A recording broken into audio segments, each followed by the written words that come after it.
Testing 1, 2, 3.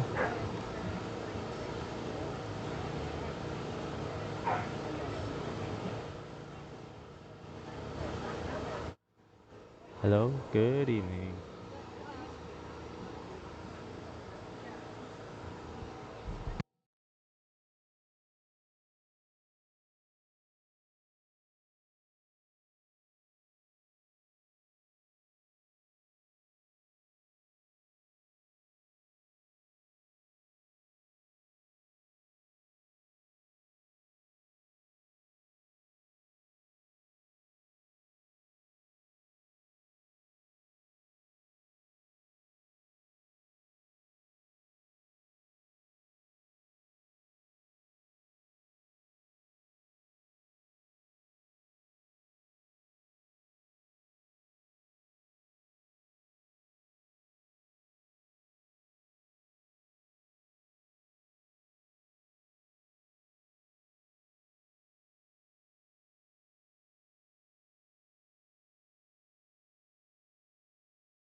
Hello everyone and welcome to the 2026 Pickering Dragon Boat Festival. I am your host, Scott Murray, and we have a beautiful Sunday morning here with some of the fastest dragon boat teams on the planet. We are about to start the first race, which is our Sport Mixed Division.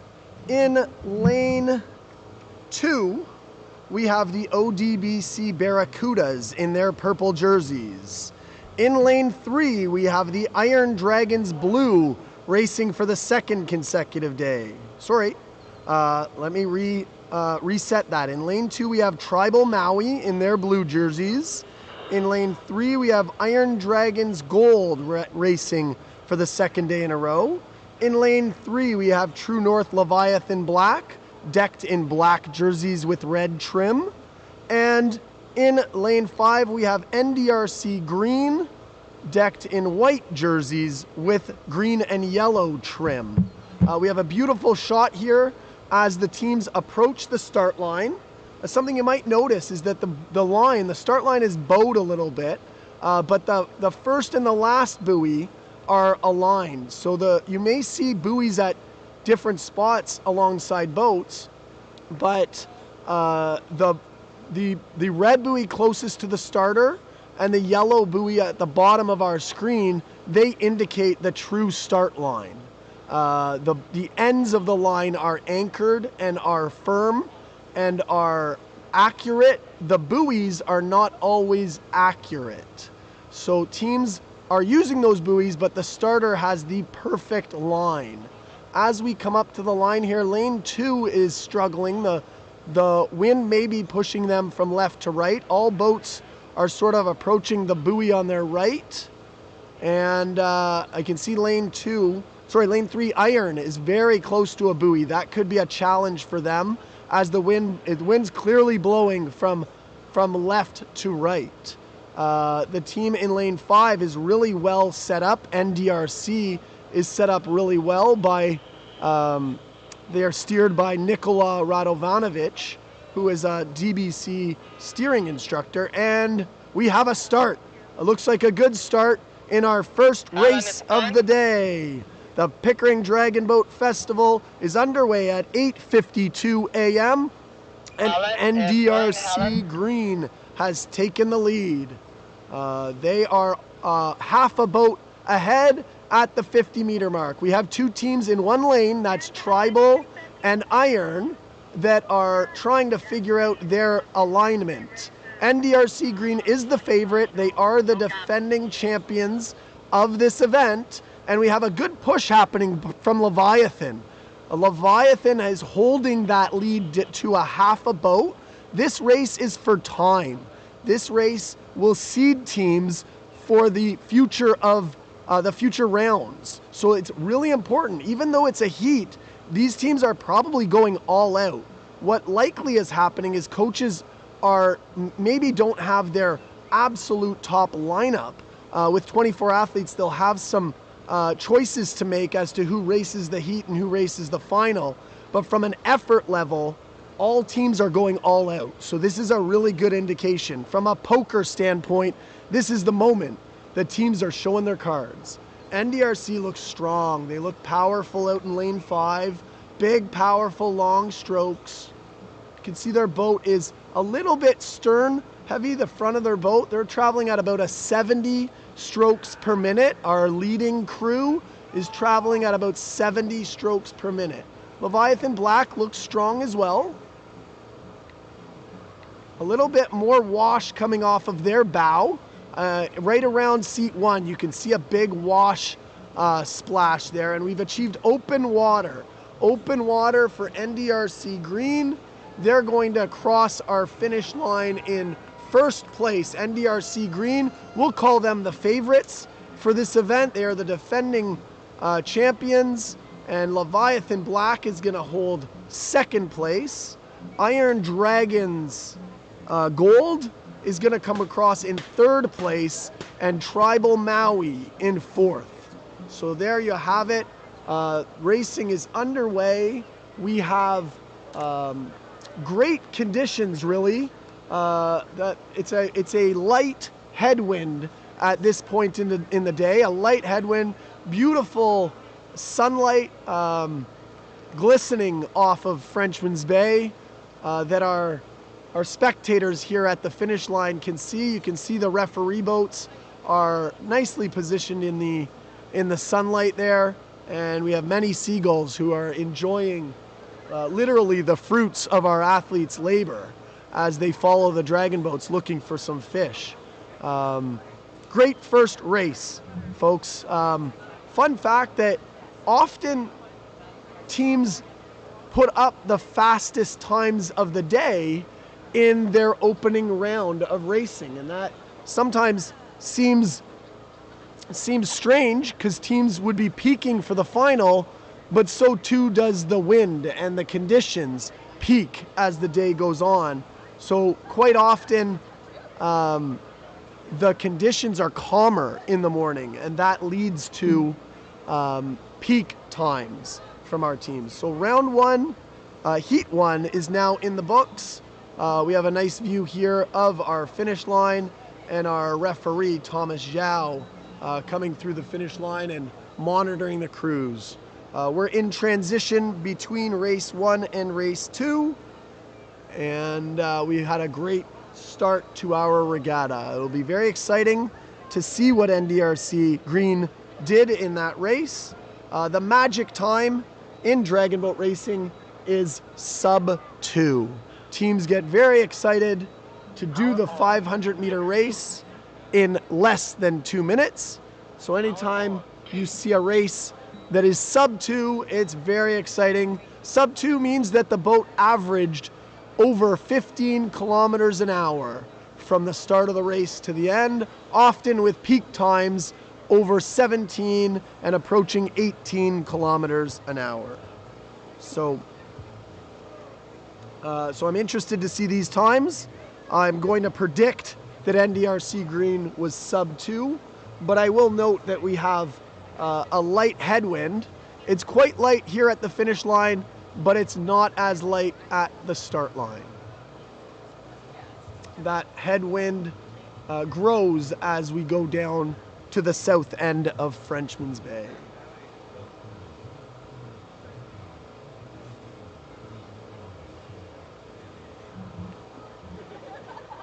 Moving on to race number 2. These crews have left the dock and they are entering their warm-up process.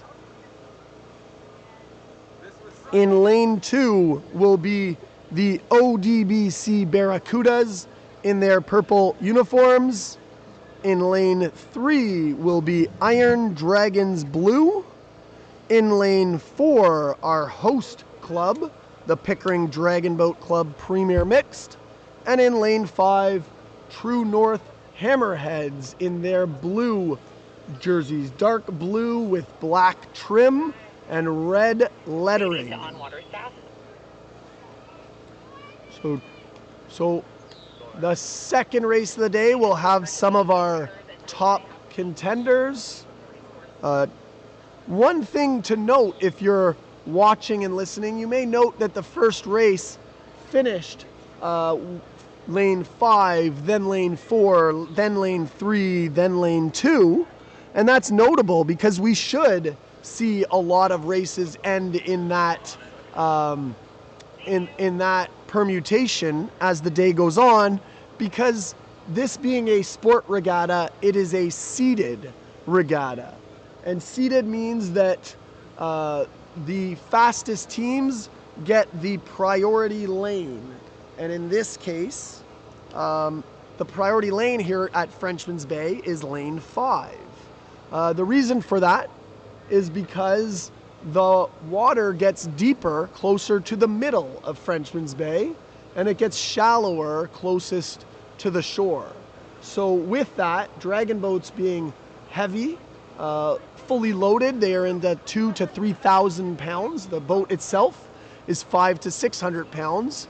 And then if the paddlers have an average weight of 150 pounds, which would be an extraordinary light crew, add all that together and we're in the 26 to 3,600 pounds range. So given that, there's a lot of hydrodynamics at play, and add it all together, and dragon boats prefer deeper water. Dragon boats go faster in deeper water. Thereby, lane 5 is the lane you want to be in, and thereby you must earn it. You don't get it for free. You must earn lane 5. And so our first race of the day followed suit with lanes 5, then 4, then 3, then 2. I'll add on to that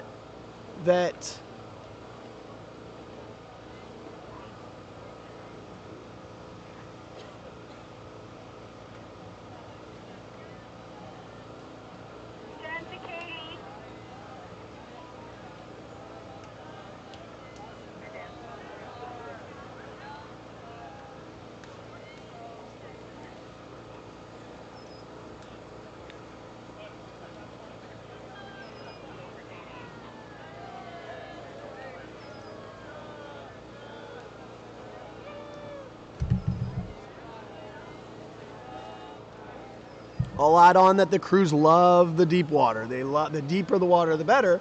What's unique this year at the Pickering Dragon Boat Festival is that our water depth is extremely high here in 2026.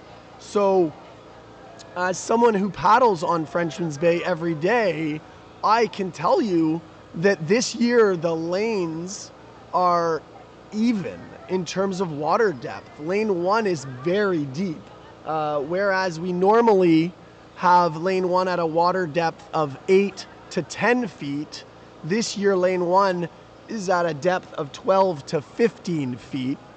And that simple change of 4 feet makes it an equal lane to all other lanes. So very interestingly this year, lane 1 is not a disadvantage. I know this because I coached a crew that had lane 1 yesterday, and they finished in a very, very close race. They finished 3rd overall, but in a photo finish with lane 4. And, just based on knowing the crews in that race and knowing another interesting thing is they went faster in that race than their other race where they went in lane 5. So I'm quite confident in saying all lanes are plenty deep this year. This is likely the deepest the Pickering Dragon Boat Festival has ever been, and that's really due to Mother Nature. Mother Nature has taken care of making this a great Pickering Dragon Boat Festival. Something to note here, as race 2 comes to the line, I do sense that the headwind has picked up. So I believe that we have a stronger headwind here for race 2 than we did for race 1, and that's notable. Because these crews are going to have a bit of a bigger challenge than race 1 did. And a couple of important notes about that. That's why NDRC Green got the first race of the day. They are our defending champions. So the defending champions not only get lane 5, but they get into race 1. And the advantages of that are that if you are in race 1, you get a greater rest between your heat and your final. So being in race 1 is earned. It's earned by winning the championship of the event the year before. And not only that, it gets you the best conditions. You race in the calmest water. And that today has shown to be an advantage because race 2 is going to have a stronger headwind than race 1. So here are your results. In first place, NDRC Green, 2 minutes, 0.92, so that's quite interesting. They didn't quite break the sub 2 mark. They were 2 minutes exactly. Then we have Leviathan Black, 2:08. Then we have Iron Dragons Gold, 2:16, and Tribal Maui, 2:19. That tells me that the headwind is a real deal out there. It is not a gentle breeze. It is a significant headwind. Race 2 is on the line. The crews are aligned. This looks like an ideal start from my overhead view. Again, the breeze is definitely pushing teams from left to right. We have the top seed True North at the bottom of our screen, and we have a start. True North would be our favorite in lane 5. Pickering Dragonboat Club is in lane 4. Iron Dragons Blue in lane 3. ODBC Barracudas in lane 2. And it looks like True North is off to a quarter boat lead, a 1 to 2 seat lead at the 50-meter mark. The teams have now transitioned into their full power stroke, and it's NDRC hugging the right side of their lane. That could be they don't want a crew to wash ride them, so they're staying away from the crew. All crews may also be pushed from left to right as the prevailing wind. We're at the 40-second mark. This is where teams go lactic. This is where teams, their energy system is changing. The anaerobic system needs to take over, and we have a half a boat lead. True North Leviathan. True North Hammerheads. True North at a 68 stroke rate. Pickering Dragonboat Club slightly above that at a 70-71. True North really trying to power their way through the stroke. They've got a 6 or 7 seat lead. Again, we have our alignment as crews 5, 4, 3, and 2. And remember, they're pushing. They're pushing for time. They're coming into the 400-meter mark of the race. The Hammerheads have the lead by 8 seats. Pickering Dragonboat Club is pushing. Iron is a boat back in 3rd place. And teams might power up with a little bit more stroke rate here. The body is tired. The muscular system is exhausted. You try to speed up your body and you try to maintain power. A slight increase in speed. It's the Hammerheads in 1st. It's Pickering in 2nd. It's Iron in 3rd.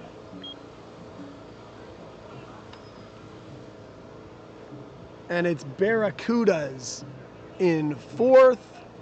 I am unofficial at the finish line here, but unofficially I had that timed very, very close to Iron Dragon's 2-minute flat. I had that timed extremely close to the 2-minute mark.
And we have results from race number 2. Very exciting. This is probably the most exciting part of the day for coaches because they've been doing all this training and they've rehearsed this in their brain 1,000 times and they just can't wait to see that first result of the year. And here it is, the True North Hammerheads 201.18. That is exactly, quick math, carry this, that's 0.26 slower than our leading crew, NDRC Green, if my math is correct. 18 plus 8 is 6. I think I got it, folks. My grade 9 math teacher would be proud. And in second place, PDBC Premier Mixed, 203.49. In third place, Iron Dragons Blue, 210.43. And in fourth place, ODBC Barracudas, 219.9. They were undermanned. They only had either 16 or 18 in the boat. As a coach, I would be thinking that this headwind is worth, one, maybe 2 seconds. So if I was a coach and I did a 201.1, I might consider that in calm conditions a 159 flat. So coaches may be considering this headwind worth 1 or 2 seconds. I will say the headwind here at the finish line is not nearly as strong as the headwind at the start line. So I'd be really interested to have a coach come in here to update me on what the conditions are down at the start line. Anyways, that gives you a glimpse into what we can expect today. NDRC Green and True North Hammerheads separated by 0.26 seconds after their first 500-meter race. You know what that means? That means exceptional racing is to come because those crews are going to find themselves in adjacent lanes. Here we go, race number 3. A reminder about the advantage of winning the event this year gets you that beautiful spot of lane 5, race 1 next year, because I gotta tell you, it looks to me like not only our wind has picked up, I see the wind sort of changing now. I think the wind is now a northeast wind and not a northwest wind. And what that would mean is that lane 5 gets the brunt of that northeast wind. It gets to pick up on the other side of Frenchman's Bay, and lane 5 would get hit by that northeast wind. And lane 1 would still get a lot of that northeast wind, but they might get some protection from the other dragon boats.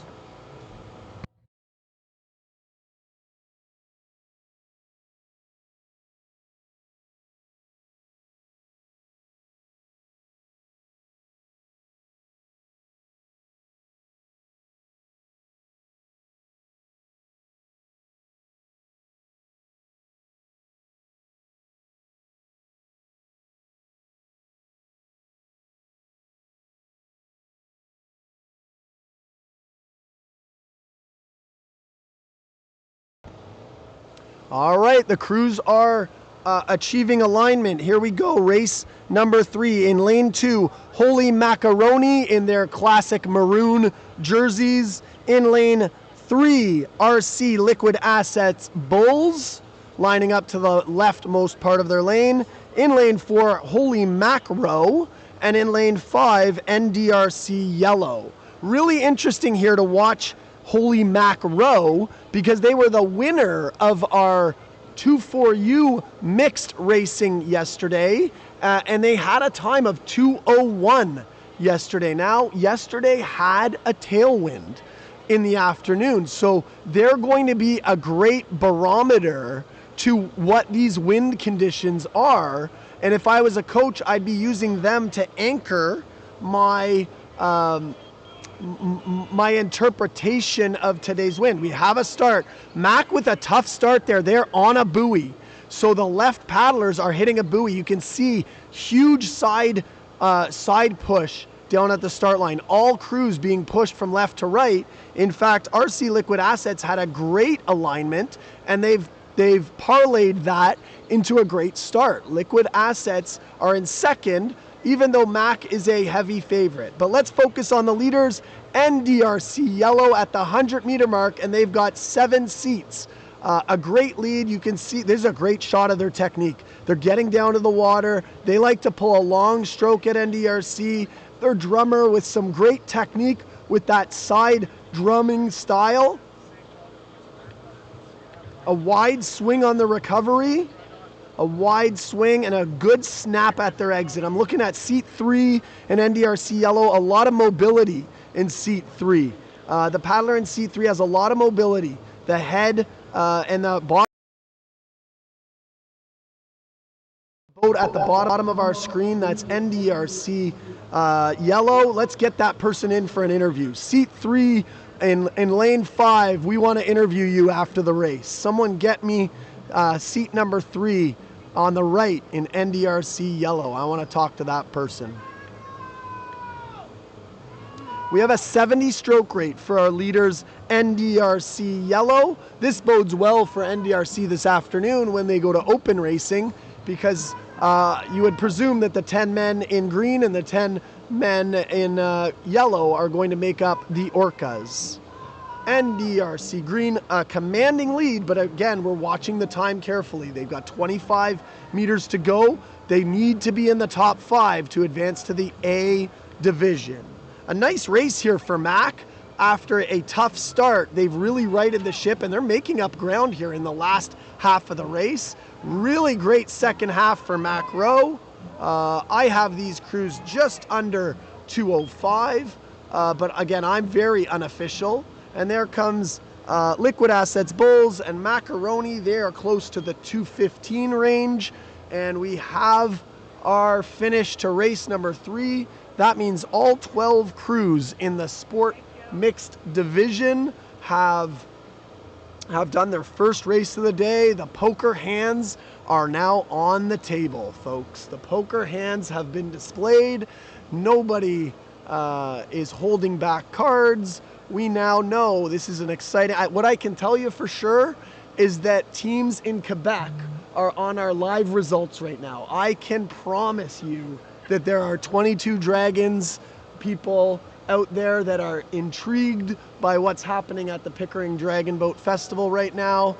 I can promise you, Matt Smith, if you're listening, I think that you're watching the results here. I know you're interested in what your competitors are doing. And it might be a little early in the morning for Juice and our BC friends. They might just be waking up, but that would be a fun way to wake up and check on some results from out of town to see what other teams are doing. So 3 races in, the sport mixed division has completed its heats, and I'm really intrigued to see what Holy Macro's times look like, because yesterday they were 201. So if they were able to perform the exact same way as yesterday, the difference would be the wind conditions. I would see them being a little slower today. I do believe that this is a headwind, whereas yesterday they had a tailwind. And, you know, from my unofficial timing, I think they will be closer to the 205 mark. Whereas NDRC Yellow should be right in and around that 201 mark. We have a great officiating team, although I have a great position here next to the finish line. Our finish line officials have perfect conditions. They have a zoomed in camera on the finish line. They have video access to the start line. They have radios to the starter. They have cameras to the starter. They have the exact timing. And anecdotally, when I'm out there as a coach, I'll time my race and then I'll pull up the results here. And there's a lot of trust. When I see those results, I trust them implicitly. Our chief official, Bernadette Byrne, is about the most honest person I have ever met in my life. She's honest, and she'll tell you things exactly the way she sees them. So we're in great hands with our officiating team. Bernadette Byrne is the best in the business.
All right, folks, as we prepare for race 4, I'm here with Hans from NDRC Yellow. I featured him in the race. He was seat 3 on the right. Hans, how are you feeling right now? I am out of breath. I am genuinely out of breath, but it was quite an amazing first race of the season, at least for myself, and can't wait for more.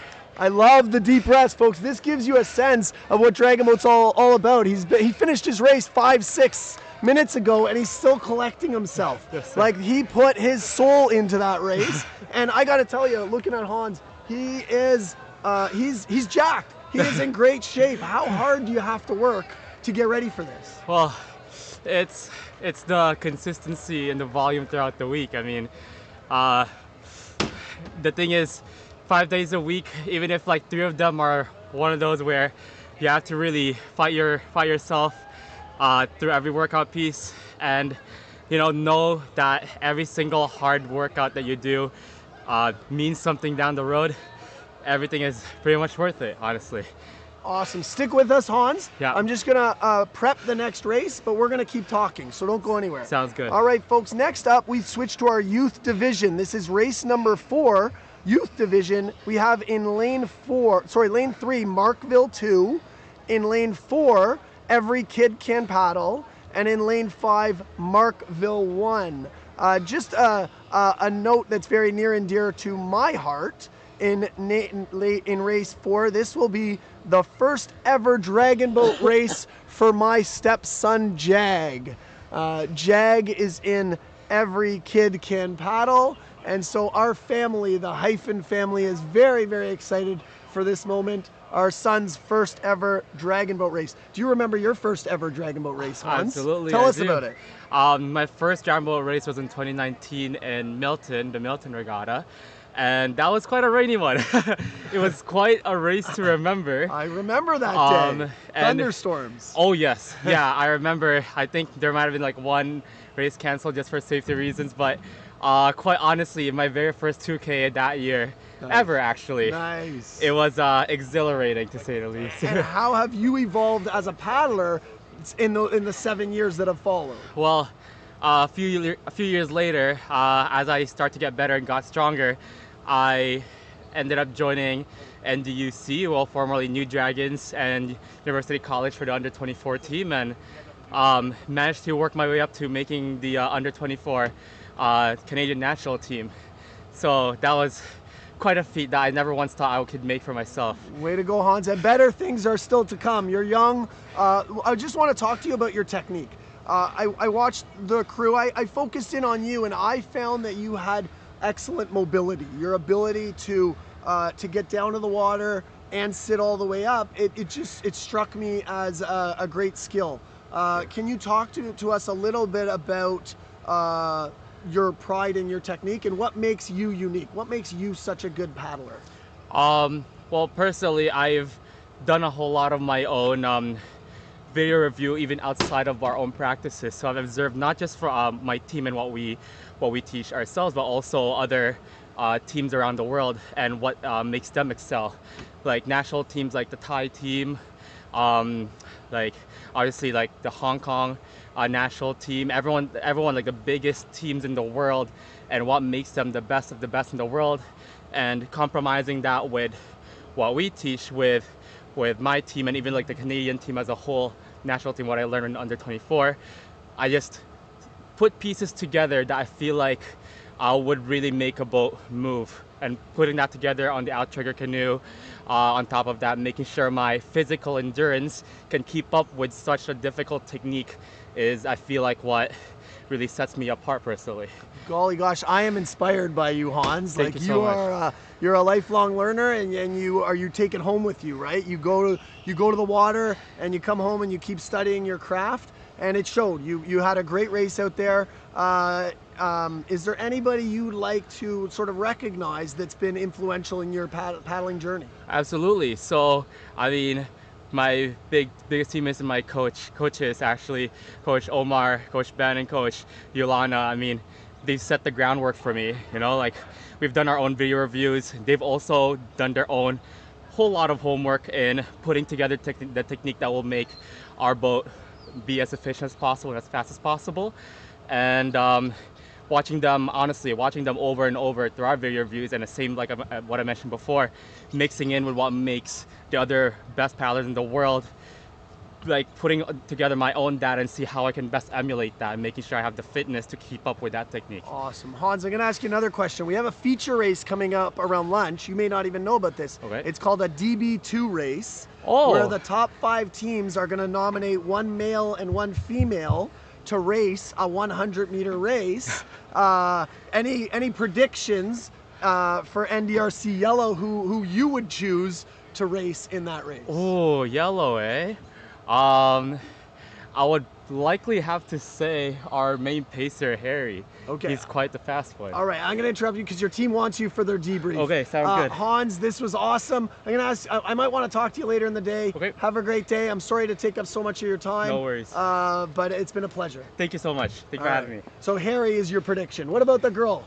For the girls, I'm trying to keep track. Sophia Han, same thing. Our other pacer. She's Fantastic. quite a fast one. All right, Yeah. Han. Great talking to you. Thank Have you. a great day. You too.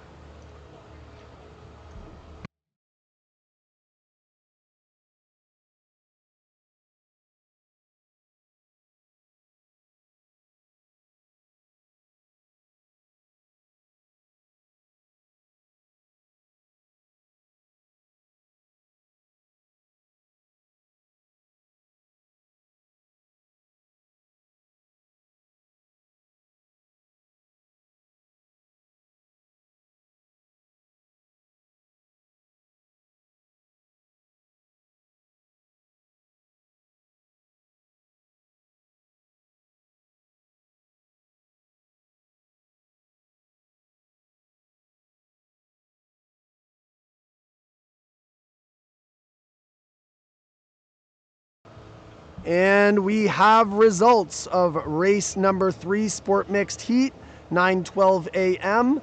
In first place, NDRC Yellow, 2:03.82. In second place, Holy Mac Row, 2:05.45. In third place, RC Liquid Assets Bulls, 2:12.79.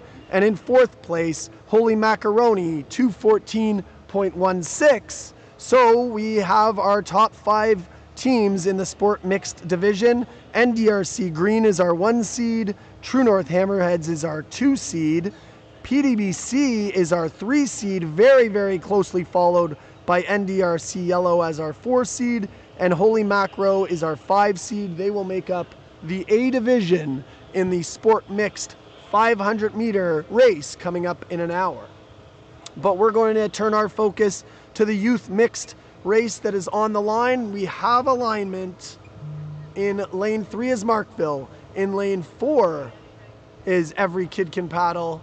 And in lane 5 is Markville as well. The crews are being pushed to that buoy on the right. This has been a theme today. There's a strong left to right wind. If I was a steers person, I would consider lining up in the lane to my left when I'm 50 meters behind the line, because all crews have been pushed significantly from left to right. If you're listening to this and you want an advantage for your team, there is the advantage. Line up at least on your buoy line or further over to the left. If you want an advantage that's going to help you on the start line, line up very far to your left, because all crews have been pushed significantly from left to right in the 50 meters while they're waiting for the start. Markville 2 is quite behind the line here, moving up here at the last second. Every Kid Can Paddle, just a dragon head behind Markville 1, and we have the attention. Go, that was quite good alignment. The crews have started. Our youth, every paddler in these boats is under the age of 19 for sure, but probably all of them are under the age of 18. Like our Jag, many of these paddlers are having their first ever dragon boat race, and lane 2 has darted to the left to get into their lane. Boat 5 is traveling in lane 6 outside of the race course, and boat 4 is traveling in lane 5. And this happens sometimes, folks. When the wind is strong, it pushes crews one lane to their right, and then it makes most sense for them to just travel in that lane because teams don't want to do a hard left turn. They want to travel straight. It's the most, the fastest way to get from A to B is to go straight. So both Every Kid Can Paddle and Markville have decided to go straight. And we have Markville in lane 5. Markville 1 has a lead. They have a 3/4 of a boat lead coming up on the halfway mark. Every Kid Can Paddle. Scott Medill with his famous Tilly hat, which looks like it's been blown off his head, is in lane 4. Every Kid Can Paddle with a nice long stroke. A nice long stroke coming up at the halfway mark. Markville very impressively has open water. Markville is in first with open water. The timing is critical at this age and at this level of experience. Getting the whole crew to not only catch together but also exit together is the magic of Dragon Boat. I can't wait to hear how these kids feel.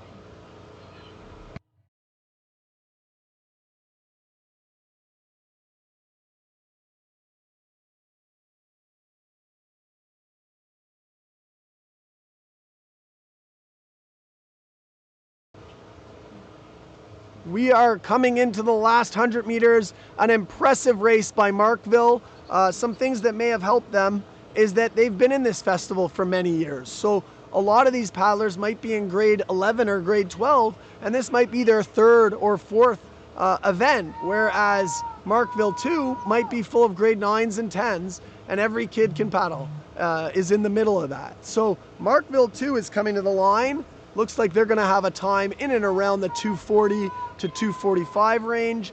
Great racing. Markville 2 is our unofficial winner of race number 4. Here comes Every Kid Can Paddle, looking great. Love to see the next generation of dragon boaters here on the line. And there is Markville 3, the loudest cheers of the day.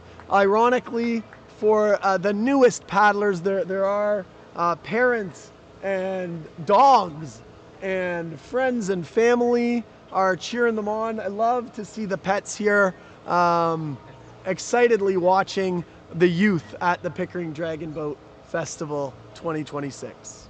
We're gonna see if we can get one of those paddlers to come, and I'll be interested in their perspective versus Hans. Hans wakes up and eats paddles for breakfast. These kids, it's hard to wake them up in the morning to get them to paddle. So it's gonna be interesting to see how they felt.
All right, folks, that completes round one of racing here.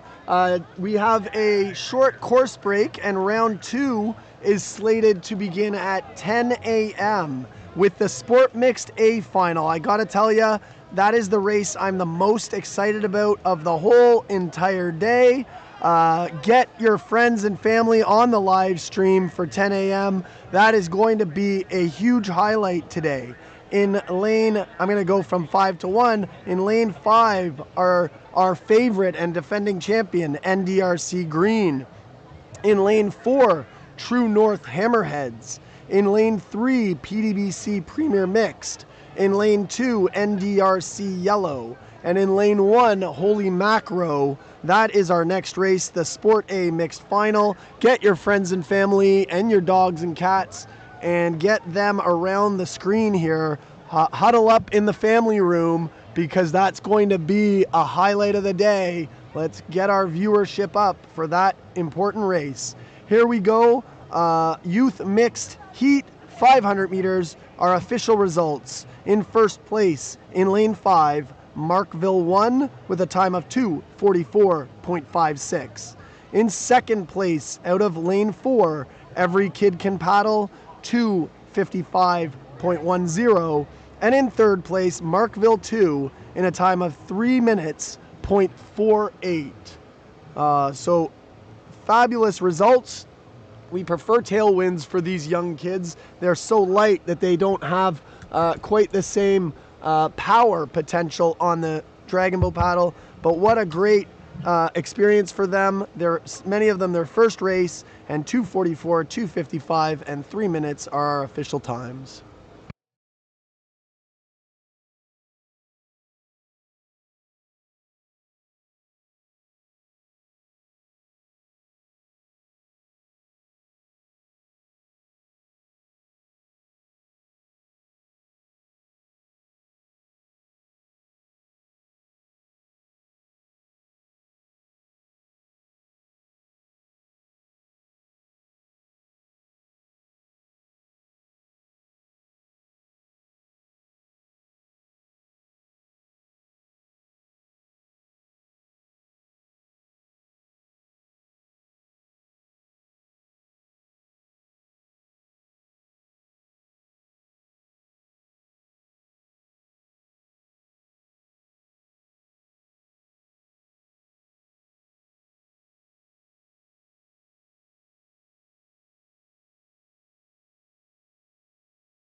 Welcome back to the live stream.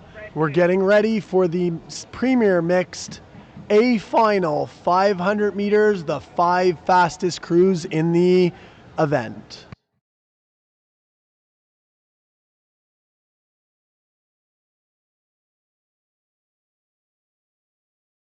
On our screen, we can see the lane assignments. Lane 1, Holy Macro. Lane 2, NDRC Yellow. Lane 3, PDBC Premier Mixed. Lane 4, True North Hammerheads. Lane 5, NDRC Green.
All right, folks, we're getting ready for the A final. Teams are leaving the dock.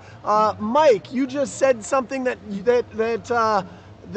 you noticed from round 1 about the crew in lane 1. Yeah, lane 1, Holy Macro. I noticed them yesterday in the U24 or 24U division, and they were paddling really, really well right from the dock. Very crisp, very solid through the core, very, very good technique right from the get-go. So I'm excited to see them in this A final with some really fast teams. And I should introduce, that's Mike O'Reilly. Mike O'Reilly has been a Team Canada national team coach at multiple age groups, U18 and 24U. He's watched many Dragon Boat races in his career. And Mike, how excited are you for this final? I'm very excited for this final. I think we have 5 really strong teams. I think the race is going to be really close, and you know, it's a new year, so it's the first time all these teams have raced each other this year. So all the hard work they've done this winter, we'll see who pays off the most this morning. And I'm also joined by Aaron Cassidy. Aaron Cassidy was a coach in the event yesterday. His crew was Butch Cassidy and the Sundance crew, and now he's an athlete with PDBC Premier Mixed. So what's sort of your perspective watching a race like this, but also being a paddler on one of the crews? How does that sort of guide your watching experience? Yeah, so I don't normally coach these high-level crews, so when I'm out here, I'm really just looking at, you know, how do they go out, how do they warm up. I like to kind of take things from these high-level teams and see what I can bring back to my own crew. Awesome. What type of emotions are the athletes experiencing right now as they leave the dock and head up to the start line? Ideally, you don't focus, quiet mind, just thinking about what's coming up on the race. How do you want to execute? What can I do to provide the most for my team during this entire race? What would a warm-up routine look like? We have about 7 minutes to race here. So what's the best way to spend that 7 minutes, Aaron? I like just, you know, getting out, starting to get things moving for the paddle stroke. Generally, we've warmed up before we even get in the boats. I mean, they should at least. And as you're getting out, things get bigger, stroke gets longer, we start getting more technical and, you know, really tightening up the stroke before the start of the race and making sure everything's feeling good. Awesome. So we got different perspectives here in the booth. We've got the athlete perspective with Aaron. We've got the national team coach perspective with Mike. And we've got yours truly, the everything perspective from Scott Murray. I'm going to set the scene for us. The sun is glistening beautifully from the west side of Frenchman's Bay. As the morning progresses, that sun is just overhead. We've got a beautiful view from where I am of Pickering's most iconic feature, the Ontario Power Generation nuclear plant. and we do have that significant headwind. It's gusting. I would say it's pretty stable with gusts, and maybe a bit stronger than it was in the heats. So that might change the race times. It might take 1 to 2 seconds longer to do this race. But I talked a little earlier about poker, and Pickering Dragonboat Club is where teams show their poker hand, but there's layers to that, Mike, and I'll bring you in on this. You know, between the heat and the final, how might that poker hand change from an hour or two ago? Well, I would say after your first race, you know, for the first race, you're really trying to just set the day up, see how your teams feel, and see how things are going. You may not do a full race plan, or you might not like something that you did in your race plan and kind of tweak that for the final. So we've all seen everyone, we've seen some times, but we're not sure, you know, there might have been a team or two holding a little bit back or not going full out that first race. So it'll be interesting to see what happens coming up in the next few minutes. Awesome. And Aaron, anything that you can add to that about changes between race 1 and race 2? Race 1, you know, you're looking to go out there, provide the best kind of race you possibly can in the morning, and you know, if there's anything that you've noticed that can be adjusted, can be improved upon. You know, the second race is really where you're looking to change that, you know, fix up any kind of mistakes that were potentially made in that first race. I'll add that on a day like today, where the mixed crews race 4 times in the morning, and then the open and the women's teams race 4 times in the afternoon, there's another layer of poker in how you utilize your roster. If you have a roster of 24, which race are you going to emphasize for your crew? Which race distance are you choosing to maximize your performance? So there could be some more poker in how the personnel is distributed across races. Typically in our sport, the 500-meter final is the race that the coaches put the greatest emphasis on. It also acts as the tiebreaker because this event has a point system. So my expectation is that all crews are going to go all out and really put emphasis on this race. So although our heat was great, I think our final's going to be an even better indicator of how fast these crews are. Now, Aaron, talk to me about what a dry land briefing might look like before the race when the teams are in their huddles just before they go into marshalling.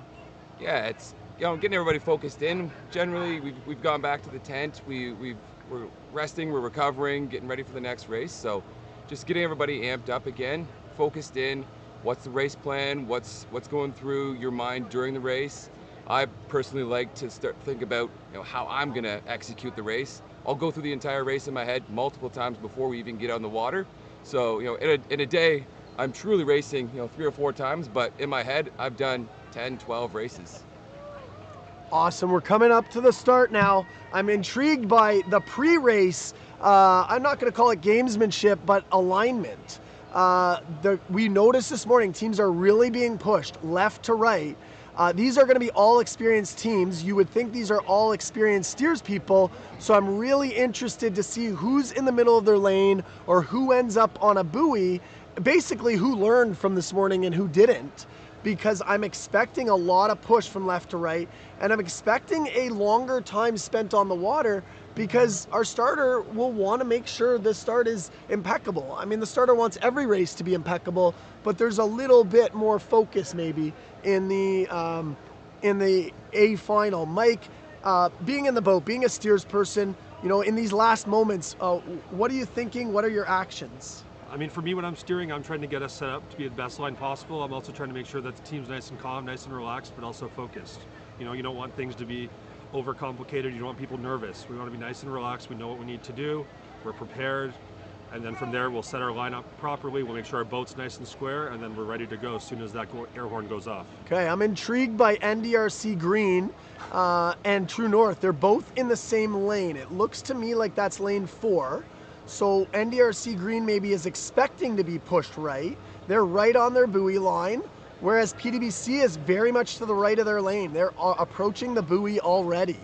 NDRC Green is in a good spot, but they might be too close to that left buoy.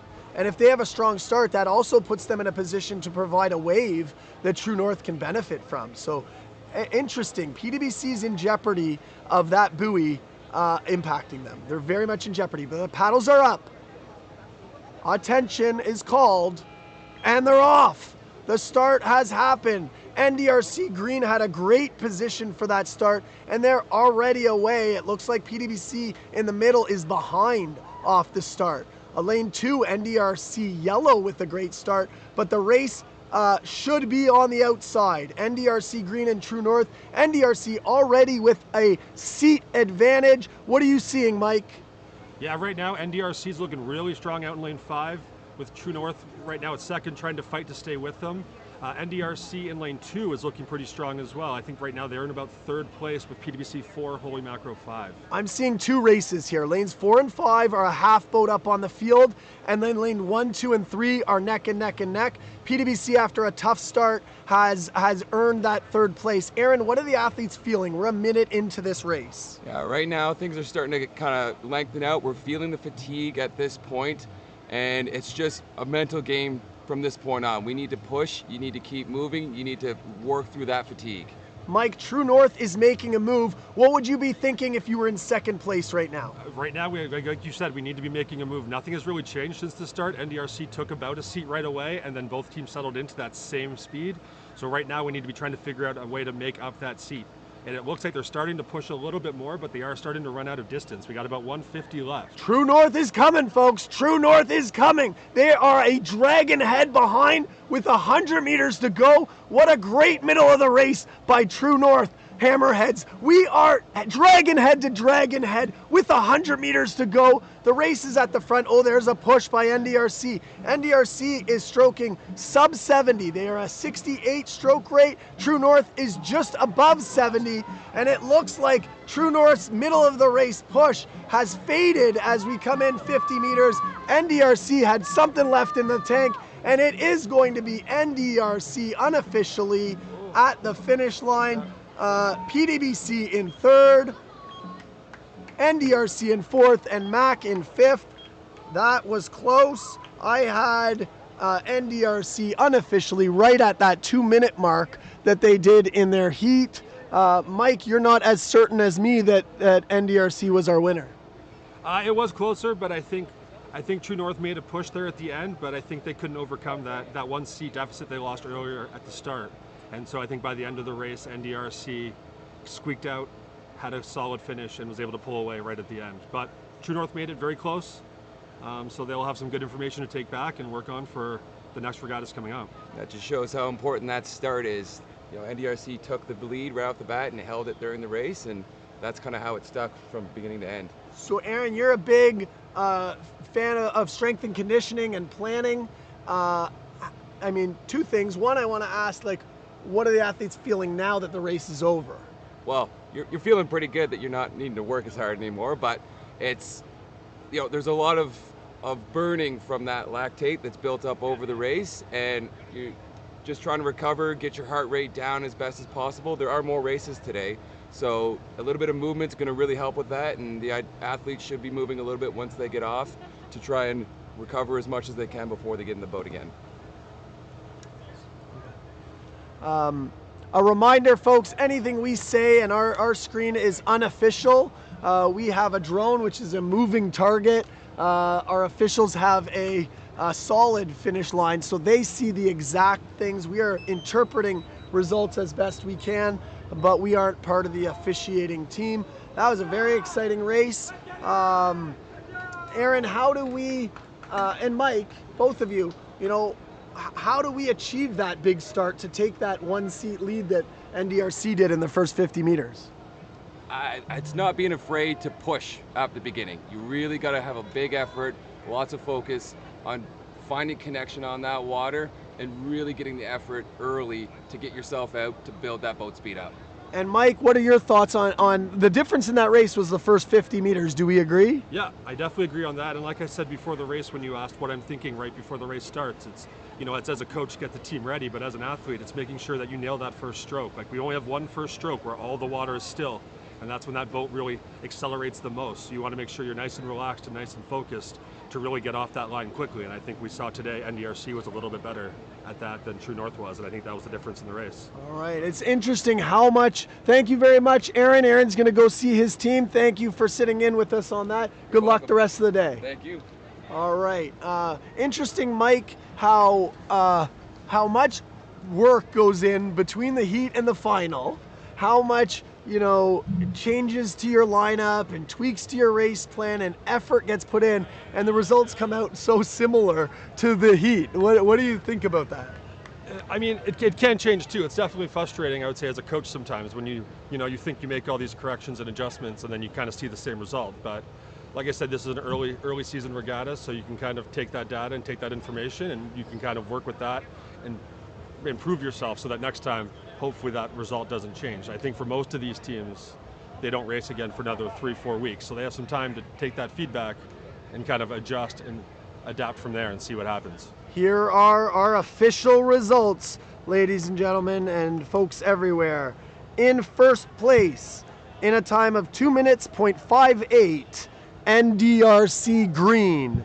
In second place, with a time of 2 minutes, 0.98, True North Hammerheads. In third place, with a time of 2:05.35, Pickering Dragonboat Club. In fourth place, 2:06.62, NDRC Yellow. And in fifth place, 2:07.86, Holy Mac Row. Extremely exciting race. Very interesting that the gaps between the crews is similar to race one. In fact, it looks like NDRC and True North opened up the gap that they had in the heats and had a greater gap on the field in the final. The third, fourth, and fifth crews stayed about 1 second apart each. 1 second between PDBC and NDRC and 1 second between NDRC and MAC. So really interesting results. Great peak performance by NDRC and True North. That's neck and neck racing, folks. 0.4 separating first and second. The next race we have on the docket at 10:12 a.m. we have the Iron Dragons Gold, and yes, Thomas, they are all engineers in that boat. They are going to engineer their way to a medal performance. In lane 2, Holy Macaroni. I don't know how many cooks are in that kitchen. In lane 3, RC Liquid Assets Bulls. In lane 4, Iron Dragons Blue. And in lane 5, True North Leviathan Black. These crews are ranked 6, 7, 8, 9, and 10 based on their heats. And again, they are seated lane 5, 4, 3, 2, 1. So again, don't be surprised when if the finish order goes lane 5, 4, 3, 2, 1. That's how they are seated based on their heats. Mike, talk about Iron and Holy Macaroni and Iron Dragons that raced yesterday and they're racing today as well. You know, what are the advantages and disadvantages? Yeah, I mean, it's a grueling 2-day event if you're racing all day yesterday and all day today. So kudos to these 2-4U and university programs for being here 2 days in a row. I would say some of the advantages are going to be that we've had similar wins 2 days in a row. You've been out on the course. You kind of know what things feel like. You know, this is a familiar thing. If you're new today, you still got some first race jitters. You kind of got rid of those yesterday. So I'd expect the teams that raced yesterday to have a bit more of an advantage going into this last final, just because they're a bit more prepared for this race. Fantastic. And these teams still have a chance to move up in the overall standings. The way this regatta works is there's 3 finals and you get points in each final. So there's a 500 final, then there's a 200 final, and then there's a 2K final. So you're going to get points for all 3. Now these teams are locked into the B final for the 5 and the 2. But if you had a great 2K race, a medal is not completely out of the question, am I right? No, it's definitely still a possibility, especially with the 2K, with so many variables. You know, anything can really happen in a 2K, and all of a sudden one team kind of squeaks through, and we change the results. Awesome. Here we are. Shout out our starter, who's done a marvelous job. He has no idea what pressure he's under with thousands of people watching his starts on this live stream. He has no idea. I'm glad that he doesn't know. What I'm curious about here is True North is on an angle. They're on an angle at their start. They look like they are setting up for a battering ram type of start to this race. But maybe they know something, because lane 4 is into a buoy, lane 3 is into a buoy, lane 2 has already crossed over its buoy. So, you know, maybe True North actually had the best strategy there. But reminder, folks, line up a lane to the left. I will say, I think NDRC Green benefited in the other race because they lined up the furthest left, and they had a real smooth race. Whereas PDBC was getting very close to that buoy, and something didn't go ideal for PDBC's start because they had to make up ground after that 50-meter mark. Something doesn't look ideal here for boats 5 and 4. They've all backed off the line now, and it looks like we're going to start all over again, relining up all the boats, probably to their left, because it does look like there's a bit of a crosswind coming in now. So lining up all the way to the left of your lane so you can kind of drift up and get blown a little bit to the middle of your lane as you come to a stop before the start. Yeah, from my perspective, lane 4 and 5 are doing the right thing, getting way back and taking another run at it, whereas lanes 2 and 3 were just trying to make adjustments on the line, and it just doesn't work. The boats don't travel sideways well. They're 40 feet long, they're 600 pounds. Oh, and here we go, lanes 3 and 2. This is right here is a great advertisement for steering courses.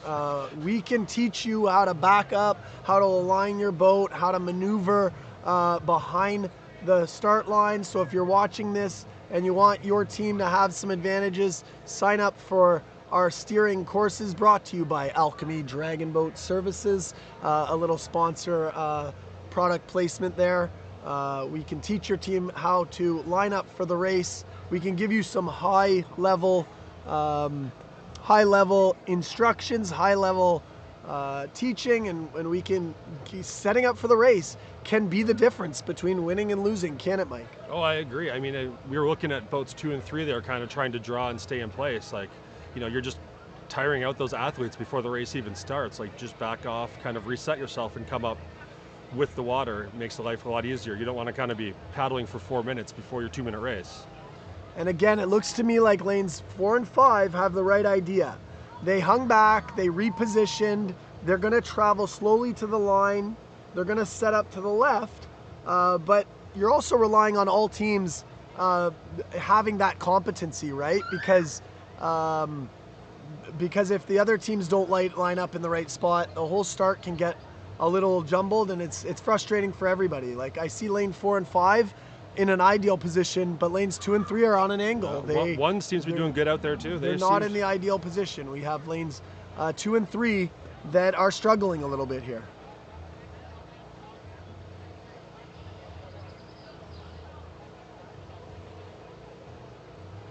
And we're back under starters orders. Lane 1 needs to come up. 4 and 5, again, doing the right thing into a perfect position. 3 looks all right. Better. 2 is not. Oh, 3 just took a full stroke there. That was an odd choice. 2, let's wait for 2 to come up. Interesting strategy, Cotton. Bold strategy, Cotton. Let's see how this plays out. Lane 2 with the bold strategy of starting half a boat behind. I don't suspect that will work out well. I don't think it'll work out well. Oh, the starters brought them up. It looks a little jagged on our start, but now I see what's going on in lane 5. By angling their boat, they stay well away from the buoy to their right. Yeah, I think there is a bit of a crosswind, so angling a little bit towards shore might make it a little easier so you don't turn into a sail on the line. Here we go. Lane 4 is trying to get ready. It looks like we have alignment. Paddles are up. One's a little far back. Lane 3 took another stroke. Oh, come on, 4. 4 is doing something interesting now. Oh. Paddles are up, and there's our horn, and we're off. Good start in lane 5. That's True North, Leviathan Black. Lane 1, what a rocket in lane 1. Iron Dragon's Gold will lead us to the Wow. 50-meter marks. Way to go. I said lane one has sneaky good water, right, this year. It is nice and deep, and lane one with a half a boat lead as we hit the 100-meter mark. Do you think Leviathan's going to track them down, Mike? I think Leviathan has a bit more experience, but sometimes that youthfulness might work out pretty well. Iron Dragon's Gold is flying right now through the first 150 meters. Great start, but starting to fade as we get to the halfway mark. It looks to me neck and neck, and I think Leviathan has already taken the lead. You might be right. I think they do have a little bit. It looks like they just by a dragon head at the halfway mark, Leviathan has taken control, and that just speaks to long, deep strokes and not panicking. Yeah. Experience and staying relaxed. They were very calm, they were very relaxed the whole time, so they knew that they were going to be able to just climb back into this race, and here they are. It may have even helped them that Iron was in lane one, because they might not have even known that they weren't in the lead. Correct. Because you can feel lane four as a paddler. You're certainly not instructed by your coaches to look around. So they may not even have known that Iron had a better start than them. Nope. But Iron's still hanging right there. I'm not sure. It's close. It's still close, right? We've got the other Iron Blue, has taken a strong third place, but the race is between lanes 1 and 5. This is rare. Usually the race is between adjacent crews, but Leviathan has the lead. Iron Gold is in second. Iron Blue is in third, then Liquid Assets, and then Macaroni. I think Leviathan has taken a bit of a lead, so Iron's going to have to do something really special here in the finish to try and get this race back. I'm seeing a 70 stroke rate for Leviathan as they come to the finish line, about a 206 there, followed by Iron, about a 209, and then these final crews between 210 and 215. Really good race by Leviathan. I think that they should be happy with that. If that does end up being a 206, then what I'd be doing is measuring my race versus the A final.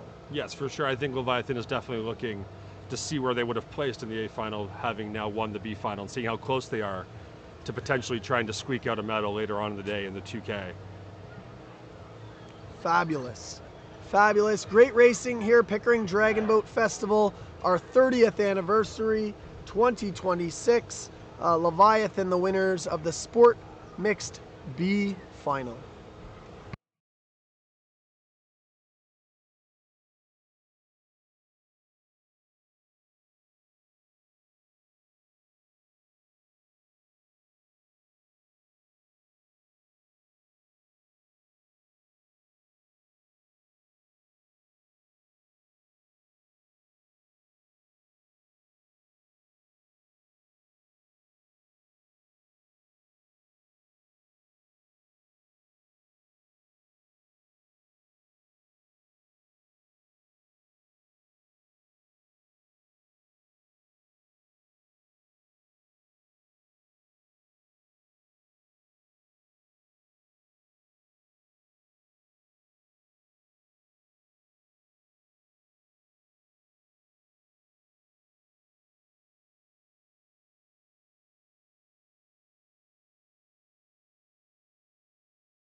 All right, folks, welcome back to Pickfest.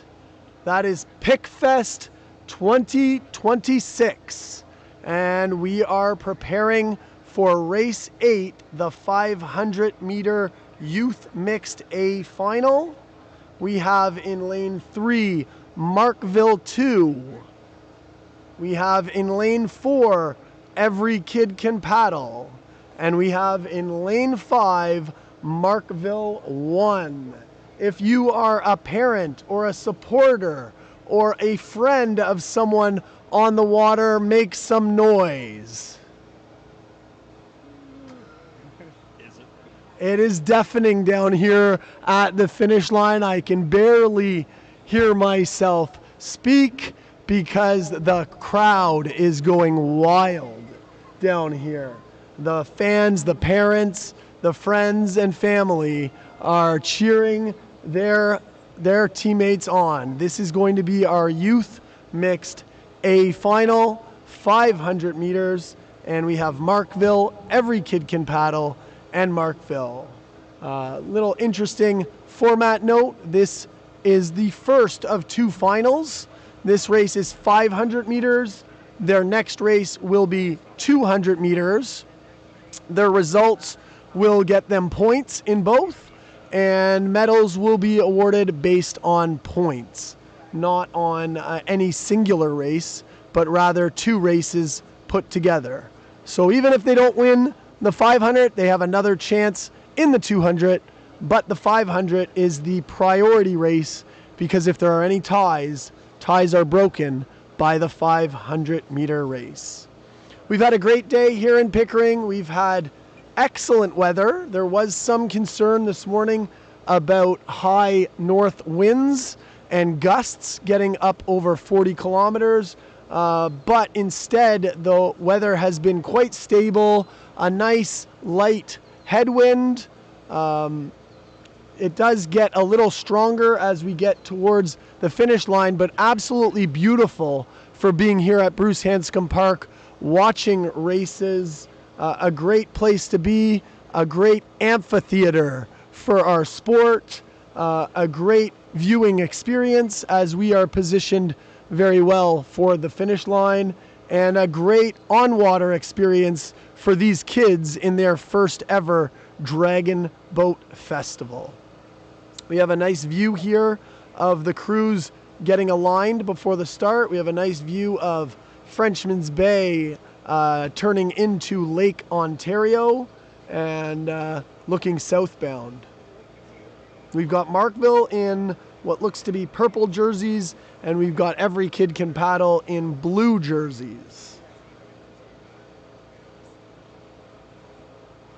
Something I'm looking forward to is seeing how these kids adapt and evolve and improve from race to race. Having coached athletes of all ages, I have found that the youth athletes have this exponential growth from practice to practice and from race to race. So even within the day, youth crews are learning, they're digesting, and they're processing so much information that they become better paddlers. And that puts a lot more variance in the results of these crews because they adapt. They learn from their first experience and they come out as better paddlers. So you'll often see longer debriefs as the coaches don't just coach, they also teach within a regatta like this. So much learning can happen, so much development.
Here we are on the start line. We have alignment. We have Steve Wilkes is steering the crew in lane 5, Scott Medill in lane 4, and I believe it's Justin Polera in lane 3. I'm not certain about that.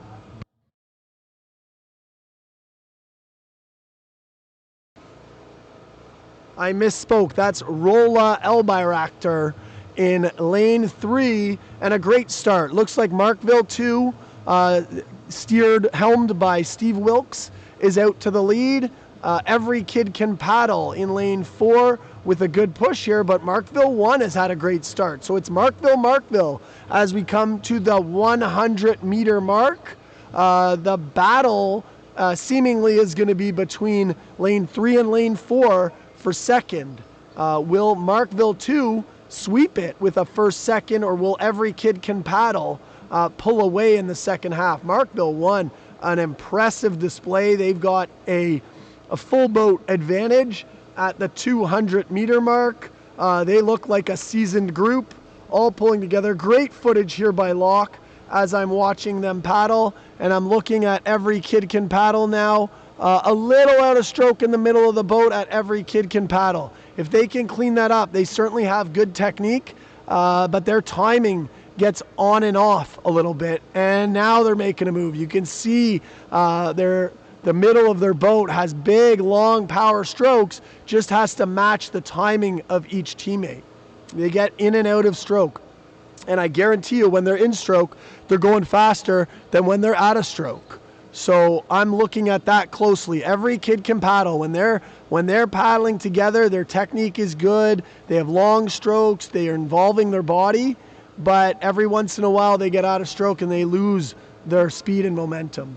Markville 1 looks strong. There's no major timing gaffes here in Markville 1. They have 150 meters to go, and their parents are helping them.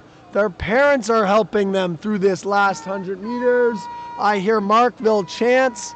I feel like I am in LaBelle Center with the crowd going wild. I feel like we are in the Stanley Cup playoffs. The crowd is very invested in the result here, and they look like they're going to be happy. It's Markville 1. A much improved time off of their first race. Looks like they're going to be in the low 230s, and Every Kid Can Paddle being cheered on by their parents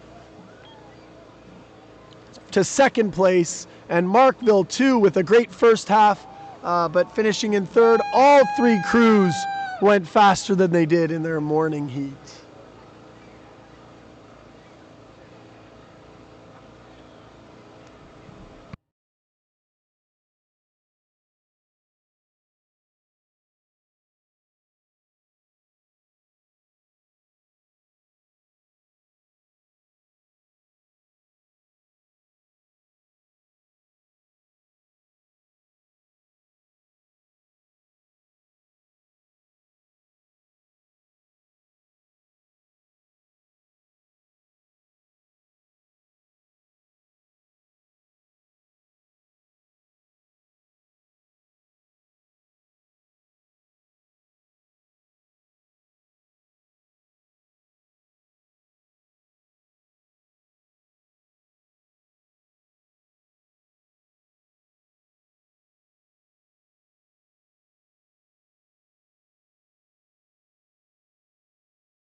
Welcome back, everyone, to Pickfest.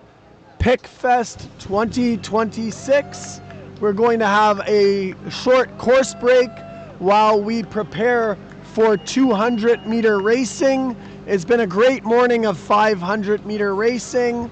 We have Markville as our leader in our youth division. We have NDRC Green defending champion as our leader in our premier or sport mixed division. It's been great racing, beautiful weather, strong paddlers, no controversy to this point on the water, clean starts, clean racing. It's been a fabulous day of racing at Pickfest 2026, our 30th anniversary event, and we will see you soon for the always exciting 200-meter races.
Good morning, folks.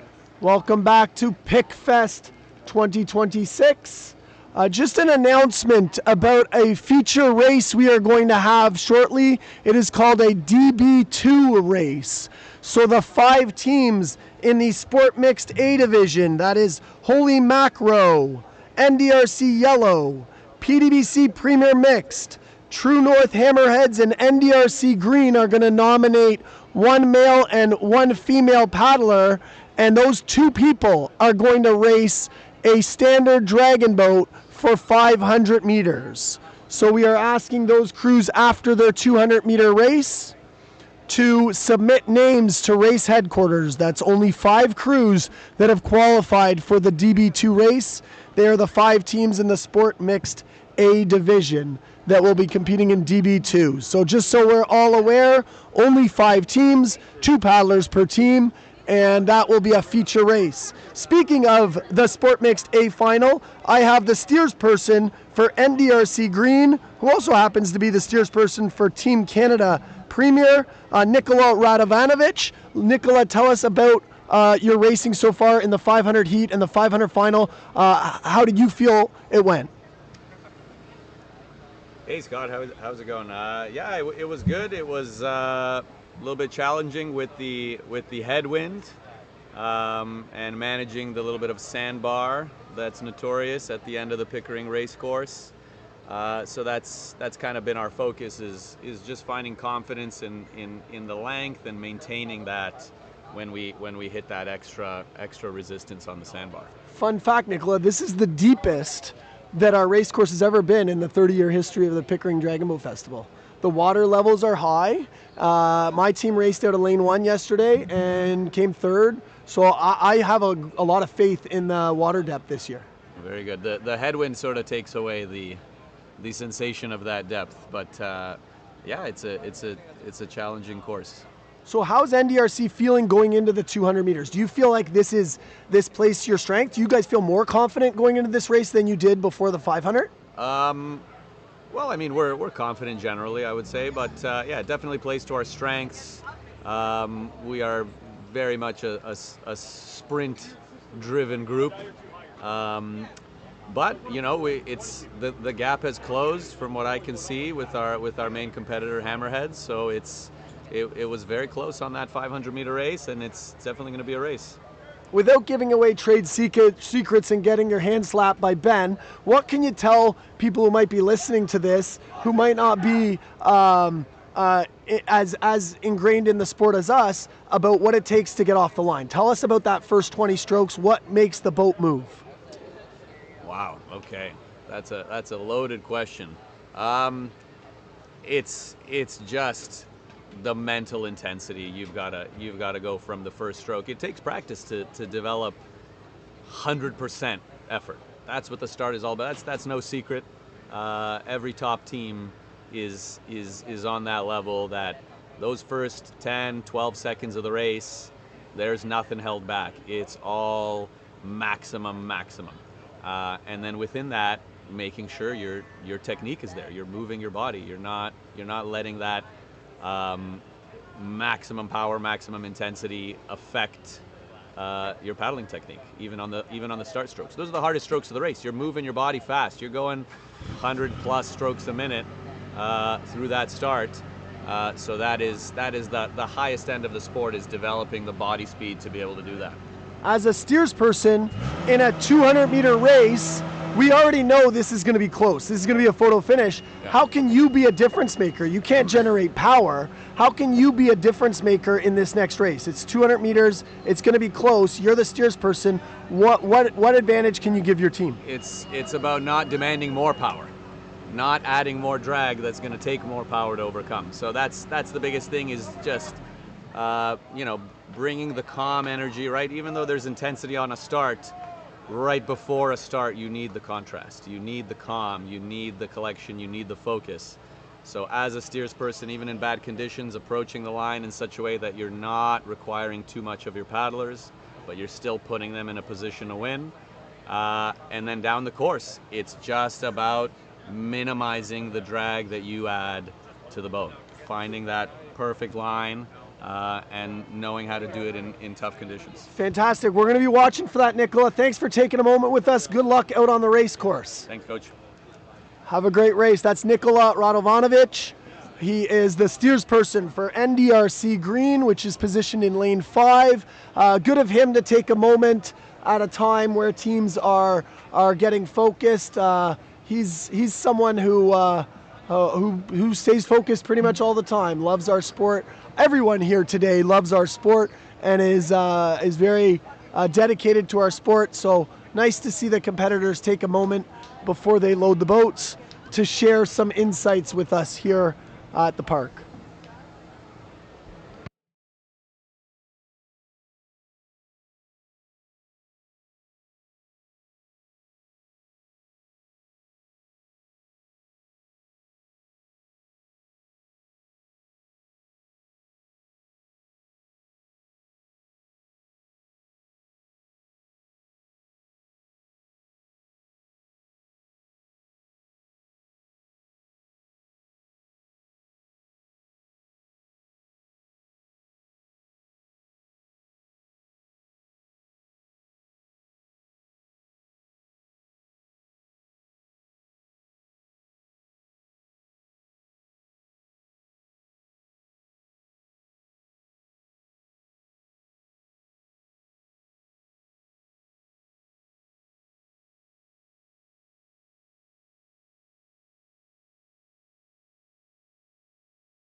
All right, as we are starting to load boats for the Sport Mixed A 200 meter final, I am joined once again by Mike O'Reilly and also by Jeff Cawthorn, so we can tell the people a little bit of behind the scenes. We were all involved in setting up this event. So I'll start with Jeff. Talk to us about some of the trials and tribulations, specifically Friday evening and Saturday morning, that were challenges from an organizational perspective. Yeah, Scott, just like on race day, wind is a big challenge for us when it comes to setting up the race courses, whether it's just bringing the boats over, setting up the dock system, or setting the lines. Friday night we had, gusts I think is around 44 kilometers an hour, cutting right across our race course. Our start lines ended up getting pulled up by our starter boats. Just all sorts of problems, cold, wet, miserable. But you wouldn't know it from on shore. You're lucky where our marshalling area is, that it is a very protected area, so it's a bit of paradise before you get to, it's the calm before the storm, so to speak. So Mike, you're a big volleyball player and volleyball coach. Talk to us about the differences between setting up a volleyball tournament and a dragon boat festival. Well, back when I played volleyball, setting up a volleyball tournament was pretty simple. We rented a gym and then put up a volleyball net.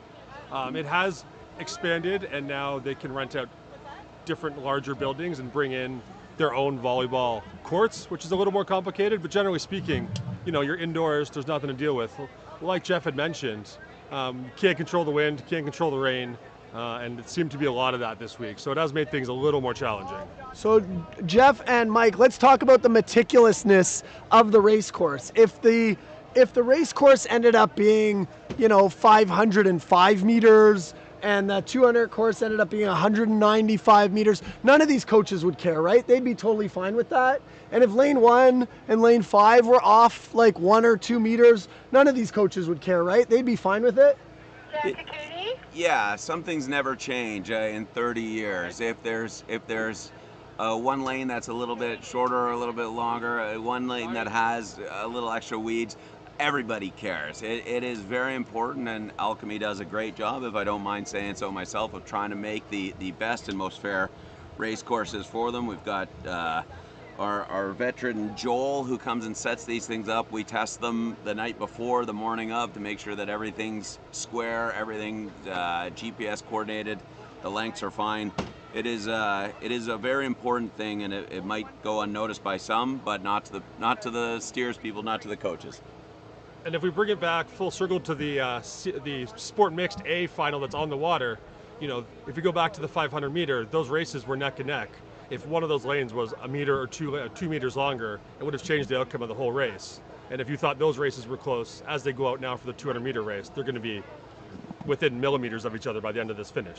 I call this the under the iceberg stuff. Nobody can really conceptualize how meticulous a race course has to be, and it's in deep water and it's in wind and waves, but literally, this is not joking, literally these teams will send people in an OC1 with a GPS the week of the event to paddle every single lane to meticulously test whether each lane is the same distance, because these boats are traveling at 3 meters per second.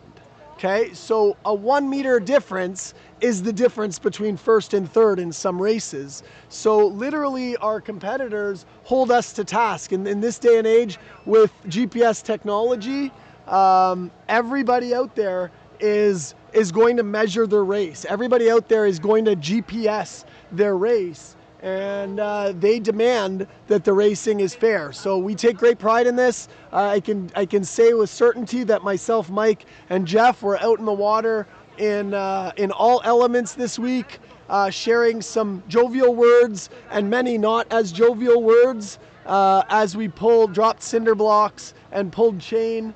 And we're very happy with the result, guys. Seeing our times, they are what we expected. I would still like to officially put a protest in for my 4th place finish. I think that there was some tomfoolery in lane 1. But anyways, I'll save that for, again, behind the scenes stuff. Yeah, so Dragon Boat festivals are unique. They take on more challenges. Essentially, Mother Nature is our friend today and our foe at other times. But this is going great, and interesting to watch in this 200-meter race, because every meter will matter.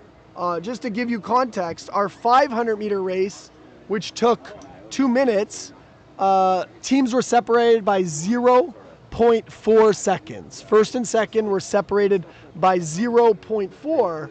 Well, this race is only 200 meters. It's only going to take 45 seconds. So I'd be willing to predict that 0.4 gap might be even smaller. But Mike, if I reflect back on the 500, NDRC's lead was larger at the 200 than it was at the 500, wasn't it? It was. They had a really good start. They got out of the blocks fast. So I think they're going to use that again this time. But I do predict that the times will be closer this time than they were in the 500, would be my guess. It's a great opportunity to point out style difference, paddling technique difference. If we isolate into the 2 top teams, NDRC focuses on a really long stroke. They will be using their full mobility. They will really be reaching as far as they can at the front, and they'll be pulling as far back. I mentioned in their 500s that their stroke rate was sub 70. That means less than 70 strokes per minute. Whereas True North in lane 4 has a much more upright body style. That means their stroke in the water will be shorter, but they'll be trying to use greater leverage, greater levers. They'll be trying to have a taller upper body, and they'll be trying to have full strength in their arms. So look for the style differences. Not so easy to pick out when they're traveling at 16, 17 kilometers an hour, but there is a significant style difference between NDRC in lane 5 and True North in lane 4.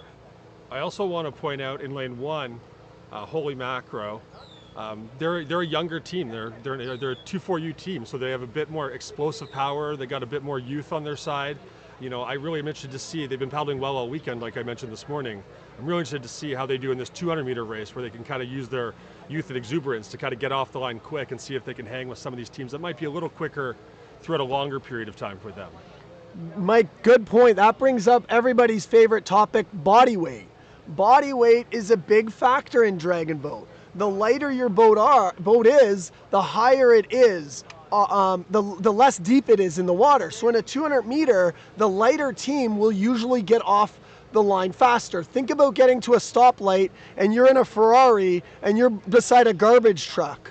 who do you think's going to get through the light first? The lighter vessel gets started faster, but the heavier vessel usually has more horsepower. So once we're up to top speed, that heavyweight power will start to show. But our 2-4U teams are notorious for having good starts because at that age group, they don't have their dad bods yet, or their mom. Well, the mom bods are all awesome, so all the bods are awesome. Behave yourself, Scotty. All the bods are awesome, but weight is a factor. The lighter you are in a 200 meter, the faster you get your boat up and going. So this is going to be a real highlight, the 200 meter race. Under starters orders, we have a great view here. The starter is perfectly on the start line, and I can tell you they are nervous and excited in those boats. They are so pumped. Athletes love the 200 meter because it's only 45 seconds. They love it. They barely go lactic. It doesn't have the same effect of dying that the 500 does. It has more of an effect of flying. Oh, here we go. Flying, not dying. They're off. 200 meters. That was a great start. I'm looking at the outside lanes. True North really jacking up the rate. True North and NDRC getting the 50 meters. It's NDRC by a head, and the other NDRC is in the race. And the other NDRC, sorry, that's yellow, that is ahead of Pickering Dragon Boat Club. We're at the 100 meter mark, and NDRC green has opened up a 3-seat advantage. Can NDRC yellow beat True North as we approach the 50 meters to go? It's going to be NDRC green with a half boat advantage. It's True North in second. The battle is for third. Will Pickering catch NDRC yellow? It's going to be green in a time of approximately 45 seconds, and it is a photo finish for third between yellow and Pickering Dragon Boat Club. True North Leviathan, True North Hammerheads in second. That was exciting. I am pumped. Can't wait for the official results. What did you think about that race, Mike? That was impressive by NDRC Green. They really came out of the blocks quick, and they just did not let up. They just kept going the entire time. They really made a statement there in that 200. Also impressed with NDRC Yellow out in two. I think they were in second for most of the race. They really came out quick. But I think by the end, True North Hammerheads came second, and by my angle, I think PDBC Premier Mix came third, but we'll have to wait and see for the finals. Yeah, what a battle that was. True North had a great first 40 meters, but NDRC had an exceptional second 50 meters. Like from the 50 to the 100, when they were transitioning, they had a much greater peak speed than the other crews. So that's where they really gained their advantage. I know the NDRC family really puts emphasis on strength and conditioning, and particularly the strength portion of that. And Mike, do you think that's a big part of their victory today? I mean, I don't think any of the teams aren't putting emphasis on strength and conditioning. Only NDRC lifts weights. Nobody else lifts weights. Okay, then maybe I'm wrong. But no, I think that explosive power really showed out there more in the 200 than it was in the 500. The one thing I was thinking about watching that race was talking about the two different paddle styles. The longer, more upfront stroke as opposed to a more upright, more powerful condensed stroke. And maybe, I don't know, there could be something to that have played in the 200 that race. Yeah, interesting, because that longer stroke at that high stroke rate it's a lot to execute, right? Yeah. You got to get all the way to the catch and all the way to the exit. I didn't have stroke rates there, but we would imagine they're up pushing 90. Not during the start, but after the transition, I would imagine they're in the 80 to 90 range for that race. So you got to execute not only long, but also fast. Yeah. You want a can dock to sit on? Another interesting note, that teams are now bringing something called a speed coach into their boat. And what a speed coach does is it basically gathers all the data from the race. It tells you how fast you are going, your peak speed, all of your speeds. It tells you your stroke rates. It's basically a computer designed for boat racing that gives you all of the data. So teams want that because they want to go back to their tent and analyze the data. What do you think, Mike, about this concept of speed coaches on dragon boats? I think they're a great tool, especially as a coach, to develop your team and your race plan. I believe in as much data as possible, so being able to like have a computer on there that can confirm what I feel when I'm coaching, because coaching is a lot of feel in a boat, right? There's a lot of, it feels good here, it feels bad there. Now I can go back, look at the data, and really apply it and see, you know, we were solid for the first 100, 150 meters, then we had this issue. So now in practice, we can start to fine tune that, just like any other sport. As all sports are going more analytical, you know, so is Dragon Boat. We're finding different ways to get more data and more information every single race and every single stroke to develop these race plans and develop these crews to be as optimal as we possibly can to win at a world championship level. So I think they're a great tool. I'm currently purchasing one, so I'll have one soon to start playing with as well. So I'm excited to get more and more feedback. Fun fact: one of our high school team members on Team Alchemy is quite intrigued by this speed coach concept and is playing around as a school project to see if he could recreate one with newer technology or different technology. And so really interesting to have young people interested in this and looking to create products that are dragon boat specific. Yeah, he's also he's working on a couple other products too to help with some OC stuff, trying to help with like getting rid of weeds and stuff like that. He's really an innovative member of our team, trying to develop and enhance, you know, all of our experiences on a day-to-day basis. Here are our official results. In first place, NDRC Green with a time of 45.77. Second place, True North Hammerheads, 47.18. Third place, PDBC, 49.14. Fourth place, NDRC Yellow, 49.21.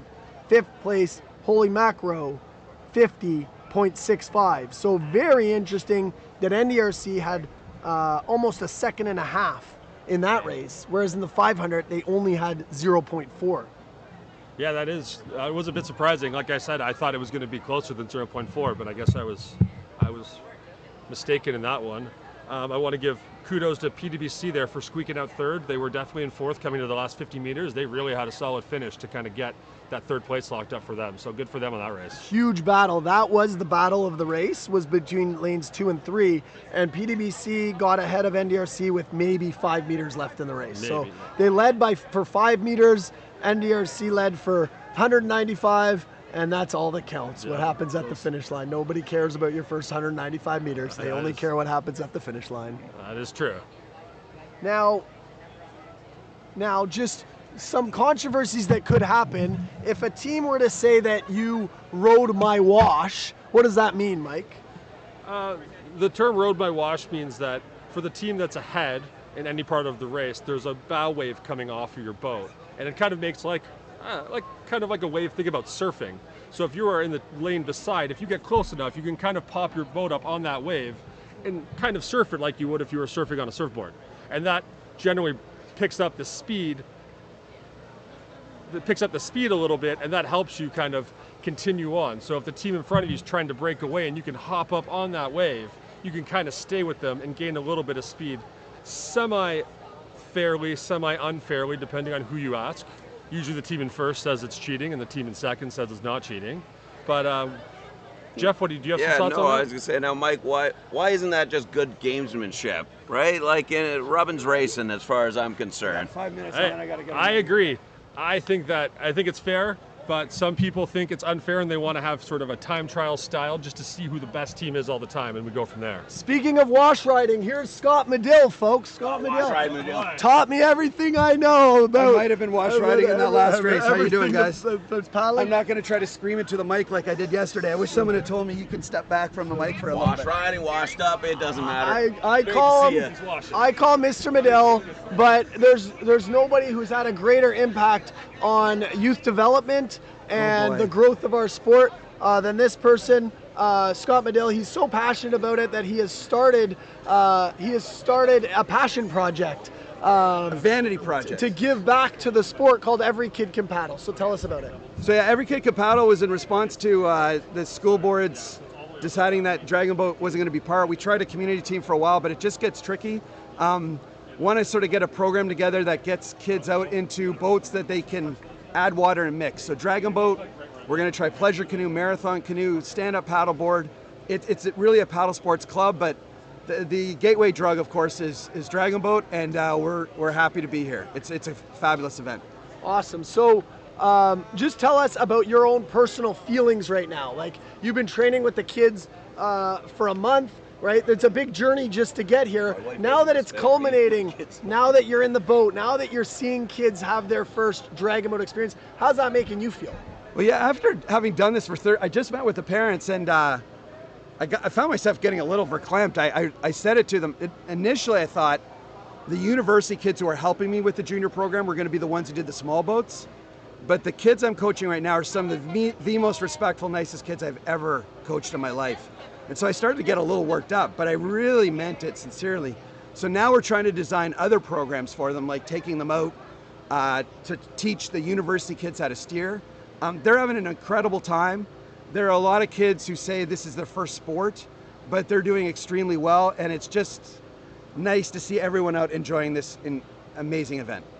Passion project. So, Medill, just give me a comparison to the days when we had 20 youth teams here, and your perspective was different. You had to win. Like, you had, Moet had to win the A final, and it wasn't, like, it was a different ballpark. It wasn't about, can I get kids to paddle? It was, you got to win the A final. What's, like, take me back into that mindset. Well, I will say that even when we did Moet, the excellence, and I will say that there was an excellence component to it, it grew out of the participation. So regardless of what we were trying to accomplish, we never ever cut a kid because of what I said, perceived lack of talent. One of the young kids who's sort of the poster boy for how far you can come is Darren Mossman, who started out in the 5th boat in grade 9 and made the 4th boat in grade 10 and the 3rd boat in grade, and then all of a sudden was the best paddler I ever coached and became a high school coach himself. So we were always trying to win, but it was always, and you made this possible, Scott, where because we had 6 boats we could paddle in, we could have 120 kids on the water. I never had to say to a kid, you got to sit on a bench or you got to try out next year. Every kid got a chance to paddle, and there you can hear me echoing what the slogan is for the club, but really that's what it's about for me. I can feel the emotion in Scott's voice. Very quick story. I'm going to condense this. You stay here for this story, Scott. You've heard it before. My first ever canoe kayak race was in Richmond Hill, and I had to be in a K2, but there was no one else my age there. So my coach said, you know what? I'll race with you. And Scott Medill, and he said, as long as you don't tip me. And Scott Medill got in a boat with me, my first regatta ever, and the coach gets in a boat with me. What an honor. It wasn't an honor. I was freaking out. I was like, what the heck? We won the race, and then I tipped him over. And we went swimming. That was probably my fault. And you know what? I'm probably still paddling to this day because the coach showed that extra sort of compassion to make sure that I had a partner. 13 medal I got through it that night. My parents said when I fell asleep on the couch, I was talking about K2s and K4s in my sleep. So you know, Scott, you're so dedicated to growing the sport. If anyone's listening to this podcast now or later, and you want some guidance or you want some help in terms of how to guide a junior boat, and I'm not talking about me taking it over for you, I'm talking about me showing you how this is done. It is a little weird to sort of navigate it, but we really do need more. Shout out to Markville. I told my kids today that's a program that we're going to emulate. They've been here for 4 or 5 years now. They've got 2 crews. This is their year, clearly. They deserve it. But we need more Markvilles. We need more junior teams. We need more kids, 12 to 18, paddling Dragon Boat. Awesome, Medill. Have fun out there in the 200 final. Okay. All right, folks, while we were doing that interview, we're going to be joined by a couple of athletes that were in the Premier Mixed 200 final momentarily, but we are setting up for the Sport Mixed B final right now, and it looks like they have had to realign. There was some confusion or chaos or difficulty lining up on the line, and so I'll give you your lanes. In lane 1, Iron Dragons Gold. In lane 2, Holy Macaroni. In lane 3, RC Liquid Assets Bulls. In lane 4, Iron Dragons Blue. And in lane 5, True North Leviathan Black. This is the B final for Sport Mixed 200 meters. Our starter today is doing a fantastic job of demanding really alignment. That makes sure that nobody complains. It's really hard being a floating start. At the World Championships, it is held starts, but having that infrastructure here in Pickering is not possible. So I like what lane 1 is doing. They're lining up to the left of their lane. Lane 3, lane 4, lane 5, all to the left of their lane. Lane 2, Macaroni is a little dangerously close to their buoy, but we have really good alignment, and there is our start. There's our start for race number 10, Sport Mixed B final. I'm always looking at the outside lanes, but I love it. Lane 1 is off to a great start. Iron Dragons Gold might be getting to the buoys first. It looks like it's a Leviathan Black that is at the buoys first. Leviathan Black starting to extend their lead. Iron Dragons Blue and Iron Dragons Gold battling for second. Interesting that two crews from the same club are going the same speed. Okay, we have Macro in 5th. We have Liquid Assets Bulls in 4th, but it's Leviathan taking a commanding lead. I'm looking out there, nice long power strokes. Really like the posture, really like the body positioning. It's second place that is too close to call. From our drone footage, I think that might have been lane 1. Mike, what did you see? I might have been lane 1. I thought lane 1 was coming on really strong there at the end. They're looking really, really solid. Going back to the, the youthfulness of these university crews really kind of showing in those 200-meter races. Iron Dragons Blue and Gold were just giving her the entire time. Really solid performance. Shout out engineering a great 200-meter performance there for both Iron Black and Iron Gold. And I'm going to be joined now by two athletes who just competed in the 200-meter final from the Pickering Dragonboat Club. Both of these athletes represented Canada in Germany at the World Championships last July, and I'm joined by Audra Nicholson and Ethan Maverick Lowe. That is his name. That is his real and full name. We call him Mav, but Ethan Maverick Lowe. Audra and Ethan, welcome. How are you feeling right now, Audra? I feel like we're getting into the season. We haven't done a lot of race or short pieces like 200s or a lot of starts yet, so I feel like we're just kind of getting into things. Okay, and Mav, how about you? How are you feeling right now? Feeling pretty decent overall. I think the nervous system needs to wake up for the first regatta of the season. So just reminding the body how it feels to exert yourself over and over again and throughout the day. So I want to take your minds back to July 2025, where you both donned the maple leaf. And there was one special race. So let's get into being mid-season form, being everything tuned up. And Maverick, I'm going to go to you on this. Canada won the 500-meter Premier Mixed Championship in Germany. And how momentous was that? And take us inside the huddle after the race. What was it like? And is there any quotes that you remember? What sticks out to you about that day?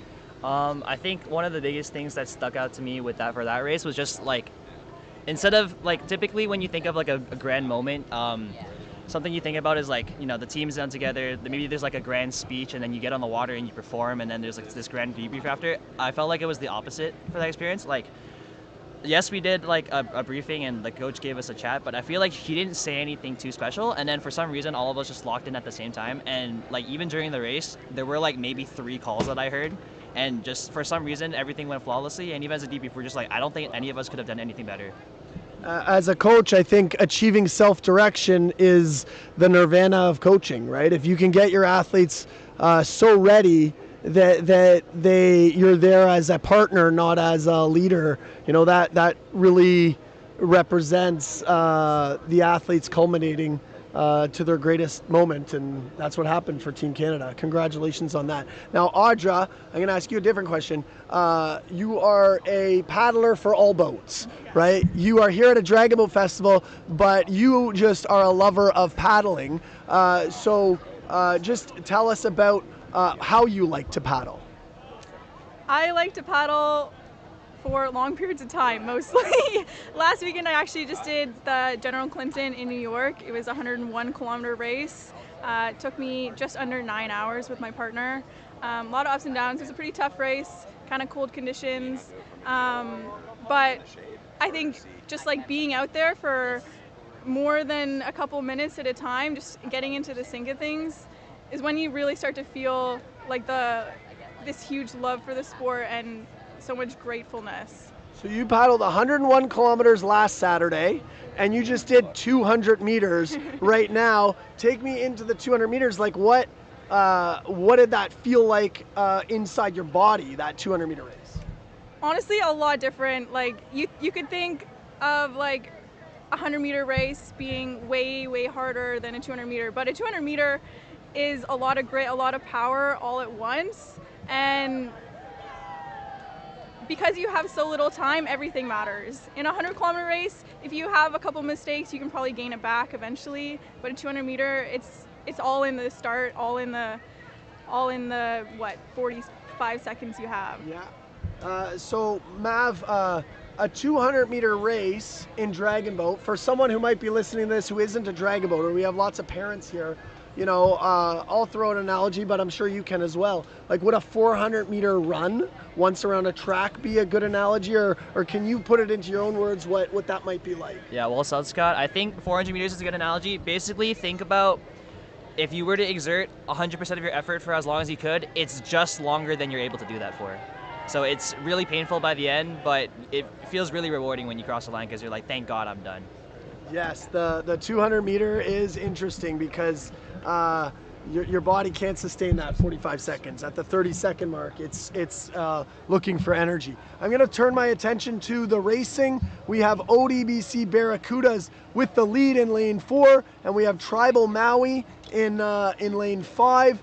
Barracudas, interestingly, have an empty seat in lane 3, seat 3, but being lighter, again, maybe is to their advantage because they're winning this race with only 18 paddlers in the boat.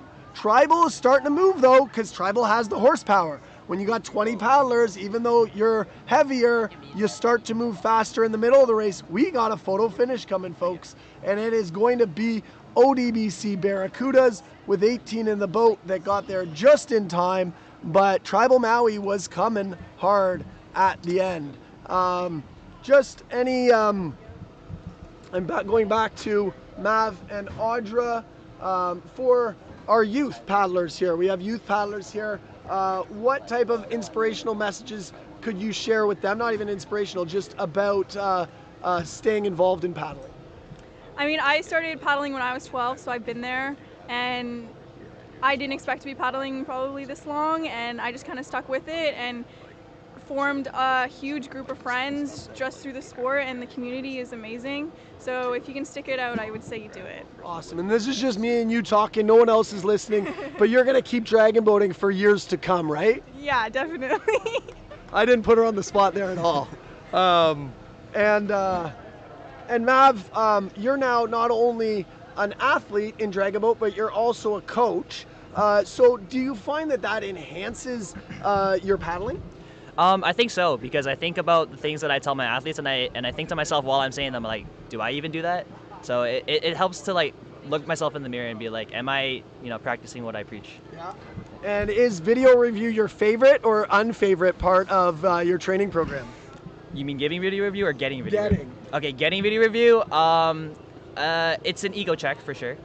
But it is helpful at the end of the day because you can't expect to be perfect, and there's so many elements of paddling that you'll never ever do 100% well. So it's always good to have eyes that tell you, hey, you need to work on this, or you keep doing this. So Audra, I'm gonna go on a limb and say you think your best race is still to come today in the 2K, yeah. Right? So she's smiling, folks. You can't see her. She's smiling. Just tell me why you're so excited about the 2K and how you're gonna perform. I mean, as a marathon canoeer, the 2K is obviously the longest race in dragon boat, and I feel with my experience from marathon, I can really just give it my all for the full 9 minutes and just keep giving and giving. And sometimes it feels like I get better as the race goes on because my body starts to warm up. And that may sound crazy, but when you have long races, you kind of use the first part as a warm up.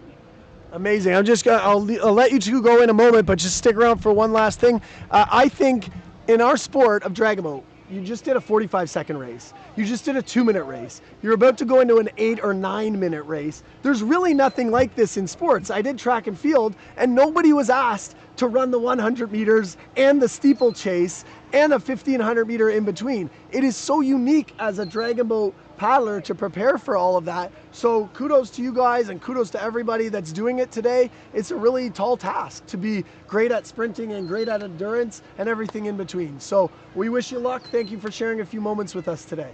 Thanks for having us. Thank you. Awesome. All right, folks, here at PickFest 2026, PickFest 2026. We're going to take a short break while the race course gets set up for our youth 200 meter championship.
Welcome back to PickFest 2026. I'm joined again by Mike O'Reilly and Jeff Cawthorn. This is the youth 200-meter final coming up. But Jeff and Mike, you guys have a very interesting perspective because we have a lot of parents in the park, and you are parents of paddlers. So tell me what Dylan and Chelsea's experience was like, or what your conversations with Dylan and Chelsea were like after their regatta yesterday. There wasn't much of a conversation. Dylan was tired. He fell asleep on the drive home, and I think he was in bed by 6 o'clock at night. But, you know, generally speaking... You're welcome. Generally speaking, Dylan loves the sport. He loves the teamwork. He participates in a lot of individual sports where individual efforts matter. So it's a real change in mindset where everyone has to be as good or as bad as each other in the boat.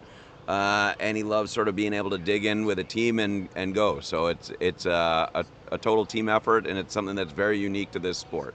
So Mike, as a dad of a paddler, what do you like about Chelsea being involved in Dragon Boat? Well, she's a dancer as well, so she's inside all winter. So I love the fact that she can be outside on the water. But more importantly, the camaraderie of a team, being around 20, 25 people of like-minded individuals, guys, girls, just having fun, playing around all the time, just being around a supportive unit. Dragon boat is also an interesting sport where there aren't many sports that are male-female, cohabitating sports. Usually it's just women and just men. This is one of the few sports where they work together and are an equal part of the team. So I think it's a really good building opportunity for her.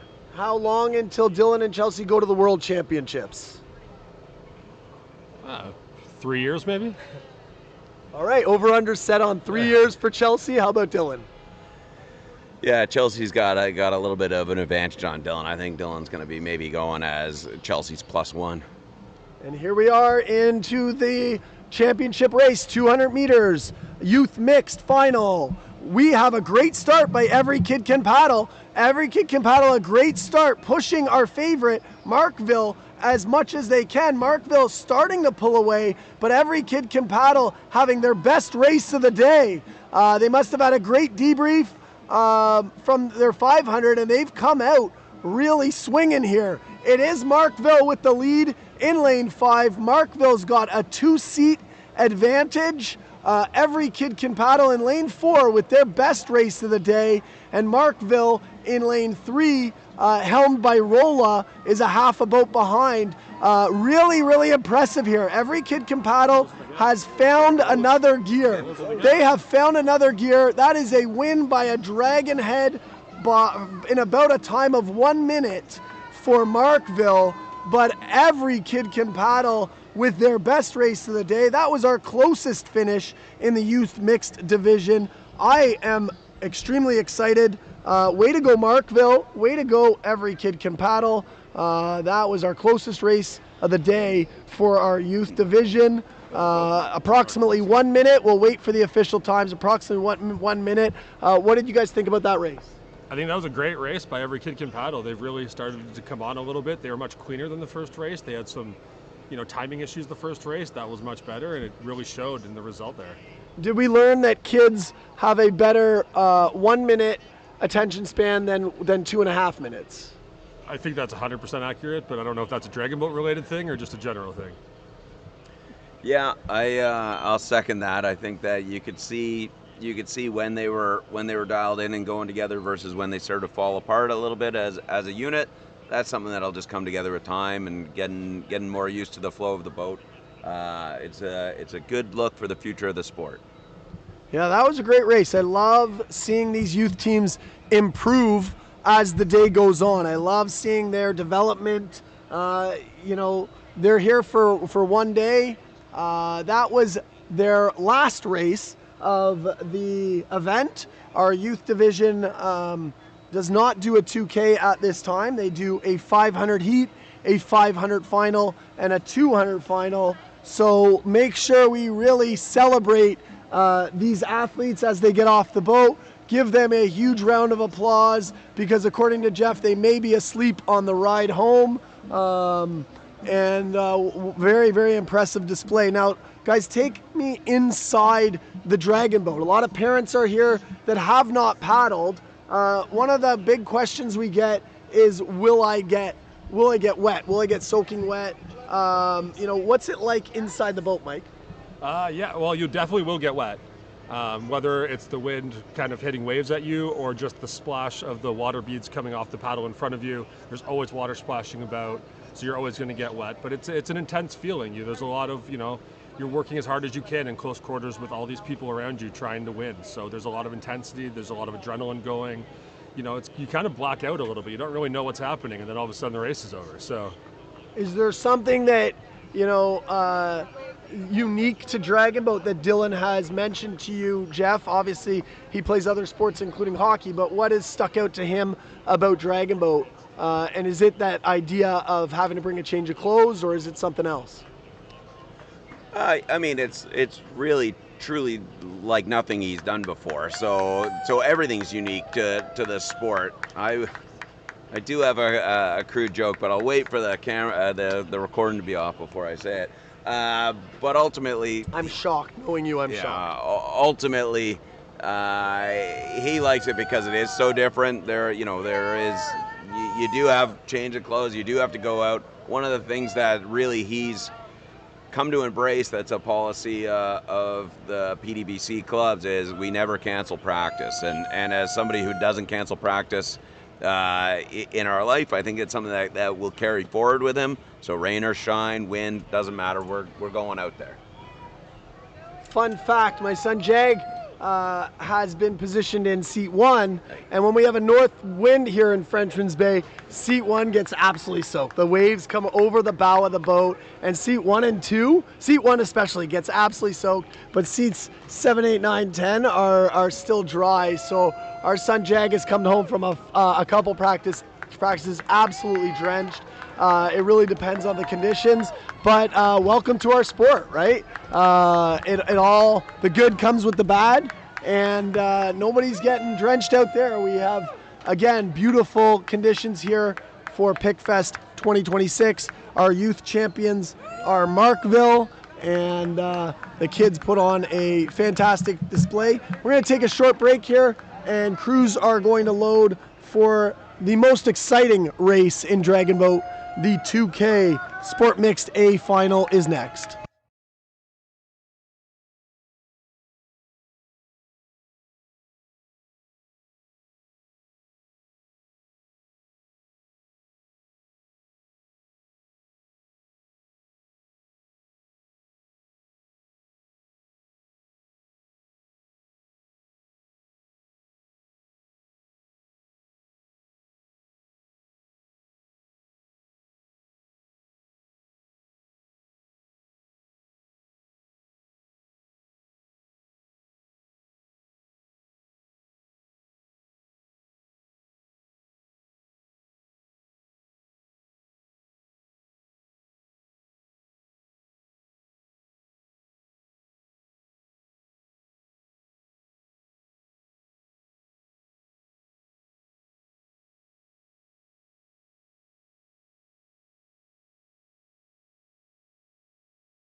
Welcome back to PickFest. While we're on break, a great opportunity to explain what's going to happen next.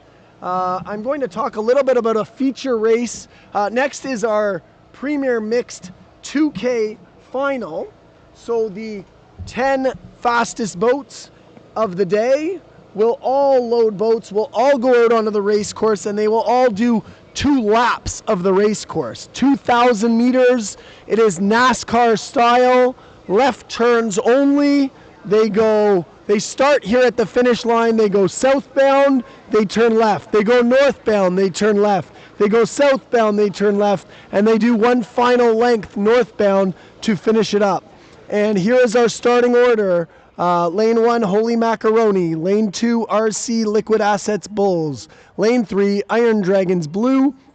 Lane 4, Iron Dragons Gold. Lane 5, True North Leviathan Black. Lane 6, Holy Macro. Lane 7, NDRC Yellow. Lane 8, PDBC Premier Mixed. Lane 9, True North Hammerheads. Lane 10, NDRC Green. And after that, at 12:48, I want to talk about something special that's going to happen. It is called a DB2 race. It will be 100 meters, and you're going to want to watch this, folks, because there will be 2 athletes in each boat. 1 male and 1 female will be in each, plus a person. So the boat weighs approximately 600 pounds, and 2 athletes are going to be asked to paddle it for 100 meters to earn prizes. We want to thank Paddle Zone, our vendor. Paddle Zone, Gaetan has donated in partnership with Alchemy. Gaetan and Alchemy are sponsoring the DB2 race, and the winning athletes will receive a paddle, a Team Canada branded paddle from Paddle Zone. So big prizes are available for the DB2 race. Big prizes. 2 Hornet paddles from Paddle Zone have been donated, and all 10 athletes are going to receive a hat from Paddle Zone and Gaetan. So I'll give you your first indicator of who will be racing. In lane 1, Holy Macro, David Yap and Connie Lynn. In lane 2, NDRC Yellow, Christian Strilchuk and Sophia Hahn. In lane 3, PDBC, Bosco Mack and Megan Ballantyne. Lane 4, True North Hammerheads, Henry Zhang and Abby Fulton. And lane 5, NDRC Green, Omar Fakhreddin and Yulana Salek. So that'll be exciting. But first, the Sport Mixed A final. This is for points. This will determine who wins the Oikawa Cup. The Oikawa Cup is the most prestigious award in the Pickering Dragonboat Festival. It's named after David Oikawa, our founder, and it has been the culmination of many journeys here. So the Oikawa Cup is still at stake. NDRC Green comes in with the most points at this moment. True North Hammerheads sits second. PDBC sits third. And all of the points will tabulate towards our Oikawa Cup champion following race 13.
Welcome back to PickFest 2026. A huge congratulations to our youth teams, Markville 1, Every Kid Can Paddle, and Markville 2 on their regatta today. Well done. What a great moment to be on the podium, to get those photos. Make sure you put those photos on Instagram or TikTok or whatever the kids are using these days, and you tell them you had a great time at PickFest, and go check out Alchemy's website. If kids even check websites anymore, I don't know. But anyways, great moment. Way to go, kids. And I'd like to direct everybody's attention to the water, as one of the big highlights of the day is about to come. We have the 2K, Premier Mixed 2K is on the water. We have 10 dragon boats taking part. And for the uninitiated, I'll give you the overview of how, let's set the stage. We have a beautiful Sunday, midday, sun is straight overhead, blue skies, perfect temperatures, lots of wind gusts. And 10 dragon boats are about to figure out who the best team is at a 2,000 meter race. We know that NDRC Green was the fastest in 500 by a whisker. We know that NDRC Green was the fastest in 200 by quite a bit more, several whiskers. And now the 2,000 meters. To explain how this works, we'll have 10 dragon boats. The line that has been the finish line all day now transforms into the start line. So the teams will be heading southbound at their start. They will do a total of 4 straightaways and 3 turns, also known as 2 laps of the bay. 2 laps of Frenchman's Bay, starting southbound. This is a unique race. The teams do not all start at the same time. It's essentially a time trial, so the officials are under more pressure to get their timing perfect, which they do. They are impeccable at it. Each team will line up facing southbound. They will line up 2 abreast, and team 1 will get the horn. They will hit the start line and travel south at full speed. 15 seconds later, boat 2 will start, and so on and so forth. The crews will start at 15-second intervals. The race is designed from lowest seed to highest seed. So yes, like NASCAR, this race is designed for passing and possibly crashing, and penalties and bonuses and colorful language and making friends and enemies out on the race course. This is where all of the adrenaline in Dragon Boat happens. So we got 10 teams, 15 seconds apart. Passing is meant to happen on the inside. All passes should happen to the left. There are a lot of rules.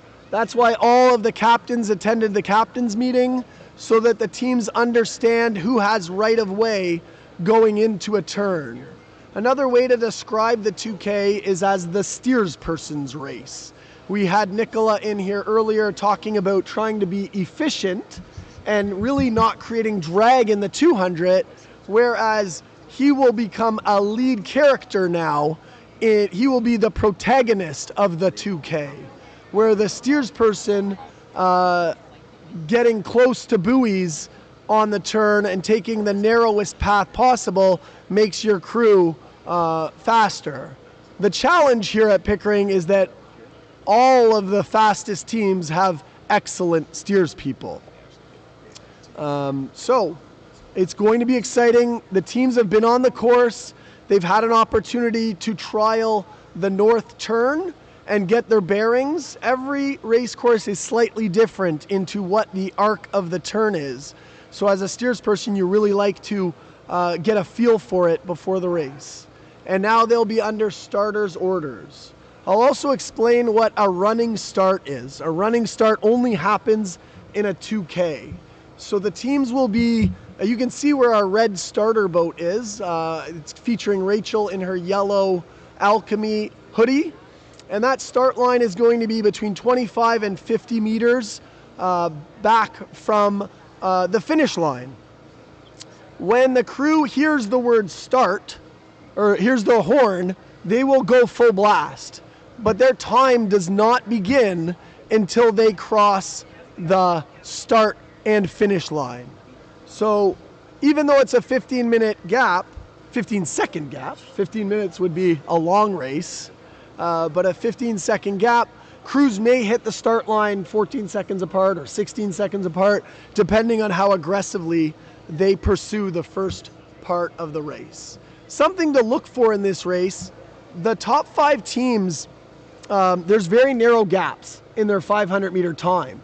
So I'm not expecting a lot of jockeying between in the crews at the back of the pack, but at the front half of the pack, crews 1, 2, 3, 4, and 5, there are greater time gaps in their 500-meter times. So look for a lot of passing amongst the first 5 teams that start. And as we get further back in the pack, the crews are kind of even. They're within a second of each other. So I expect a little less action at the back. A slight advantage here to boat 1, which is Holy Macaroni, because they get clean water, as we like to say. They get clean water to paddle in. When you're trailing crews, you're paddling in their wash. But when you're ahead of crews, you have clean water, which is generally flatter water, which is generally faster water. So I can hear the starter bellowing out to the crews, and we're ready to go. Mike, what do you think? We're ready to go for our first race, our first 2K. Yeah, I'm excited to watch this race. Like we talked about all day, it's been neck and neck with most of the races, so I'm excited to see some of these teams for the first time this year. As they start with the explosive starts, as they come through that finish line to start the race, we'll see who's ready for this race and who's excited to go get it. Macaroni's off. Here is Liquid Assets Bulls hitting the start line, and they were 16 seconds apart there, so that gives you a good indication. Next up, we have Iron Dragons Blue. A lot of rivalry, internal rivalry. Iron Dragons Blue and Iron Dragons Gold. Who's going to be the better team? Another note, folks, that this regatta runs on a point system. So teams generated points from their 500 final and their 200 final, and then there's 10 points available here. The gaps are almost exactly 16 and 15, Mike. No, that's good to see. So they're all starting at the same distance, so we'll be able to figure out from shore who's starting to gain on who in that first straightaway. Great job by the starting team. Great job by the teams being in the right position that it looks like very even 15-second gaps here. Exactly how it was supposed to go on paper. Yeah, it can definitely be challenging having 10 boats kind of floating in the same area before the start. So good work on all the steers people and all the officials there to get sure the start is nice and fair for everybody today. We're now at the 7th team to start. The 7th team to start, that is NDRC Yellow. And we have teams now approaching the first turn at the south end of the bay. We have teams approaching the first turn. That's Macaroni. Here is PDBC approaching the line with their start. So interesting that you see these teams still executing a maximum start. They want to hit maximum boat speed, but it's at the 50-meter mark that things will change. They'll drop into a more efficient paddling stroke. Whereas teams were in the 70 stroke rate range in the 500, I'm intrigued to see what rates we're going to see here in the 2K. Holy Macaroni's started their first turn, so we have teams starting their first turn at the other end of the course. And at the same time, we have NDRC Green just starting their beginning of their race. So we have teams pretty much 500 meters away from each other at this point. And visually, you look for gaps. Which gaps are smaller, which gaps are bigger? The gap between NDRC Yellow and Pickering is quite a large gap right now, whereas I see even gaps between Pickering and True North, and I see an even gap between True North and NDRC. Teams also set up their boats differently for the 2K because they don't want to take on water, do they, Mike? No, they don't. Because we're turning and there's more and more waves, you want to make sure you're a little higher up in the water so we're not taking on water or getting those waves caught. Because 1, it'll make the boat heavier throughout the race, and 2, there could be a possibility of sinking. which you don't want. Great view here on the live stream of the turn. And we have one team that went really, really wide. That's the fourth team. That is Iron Dragons Gold went wide, and they opened up an opportunity for Leviathan Black. Leviathan Black is hitting the exit buoys. What a great view. Locke, you have provided us an exceptional view of this turn. And another team that's off of the buoys there that is going to open up opportunities. So that was 6. Macro with a wide turn, and Macro missing the turn buoy on the other end. Teams are confused. We have another team. 2 teams missed the exit buoy. 2 teams missed the exit buoy on the turn. And we have the steersperson cranking. You can see the steersperson in Pickering cranking, trying to pick up the exit buoy. The 2 teams in front missed that exit buoy, and Pickering picks it up and gets to the exit buoy properly. Now the hammerhead. So it looks like that apex buoy might be a little shallow, Mike, for this turn. It might be making it a little tough for the steers people out there. If you hit the apex buoy, you're not going to have the right arc for that turn. And you know what? That's the turn that they can't practice. That's correct. And so as NDRC Green is going here, you see they were a little far off they that kind of apex buoy, which I think is what you want to be. Try to keep their travel speed, right? Exactly. So that's kind of a red herring, that buoy being so close. The 2 teams on the inside. We're into the straightaway now, and this is where the action happens. This is where the passing happens. Our first 3 teams look like they're going to be clean. We got Macaroni, we've got Liquid Assets, and Iron Dragons that are clean, but now we have a pass. We have a pass. True North Leviathan Black is passing Iron Dragons Gold. So Iron Dragons Gold has to give up right of way to True North. And just behind that, really, really intriguing here. NDRC is trying to catch.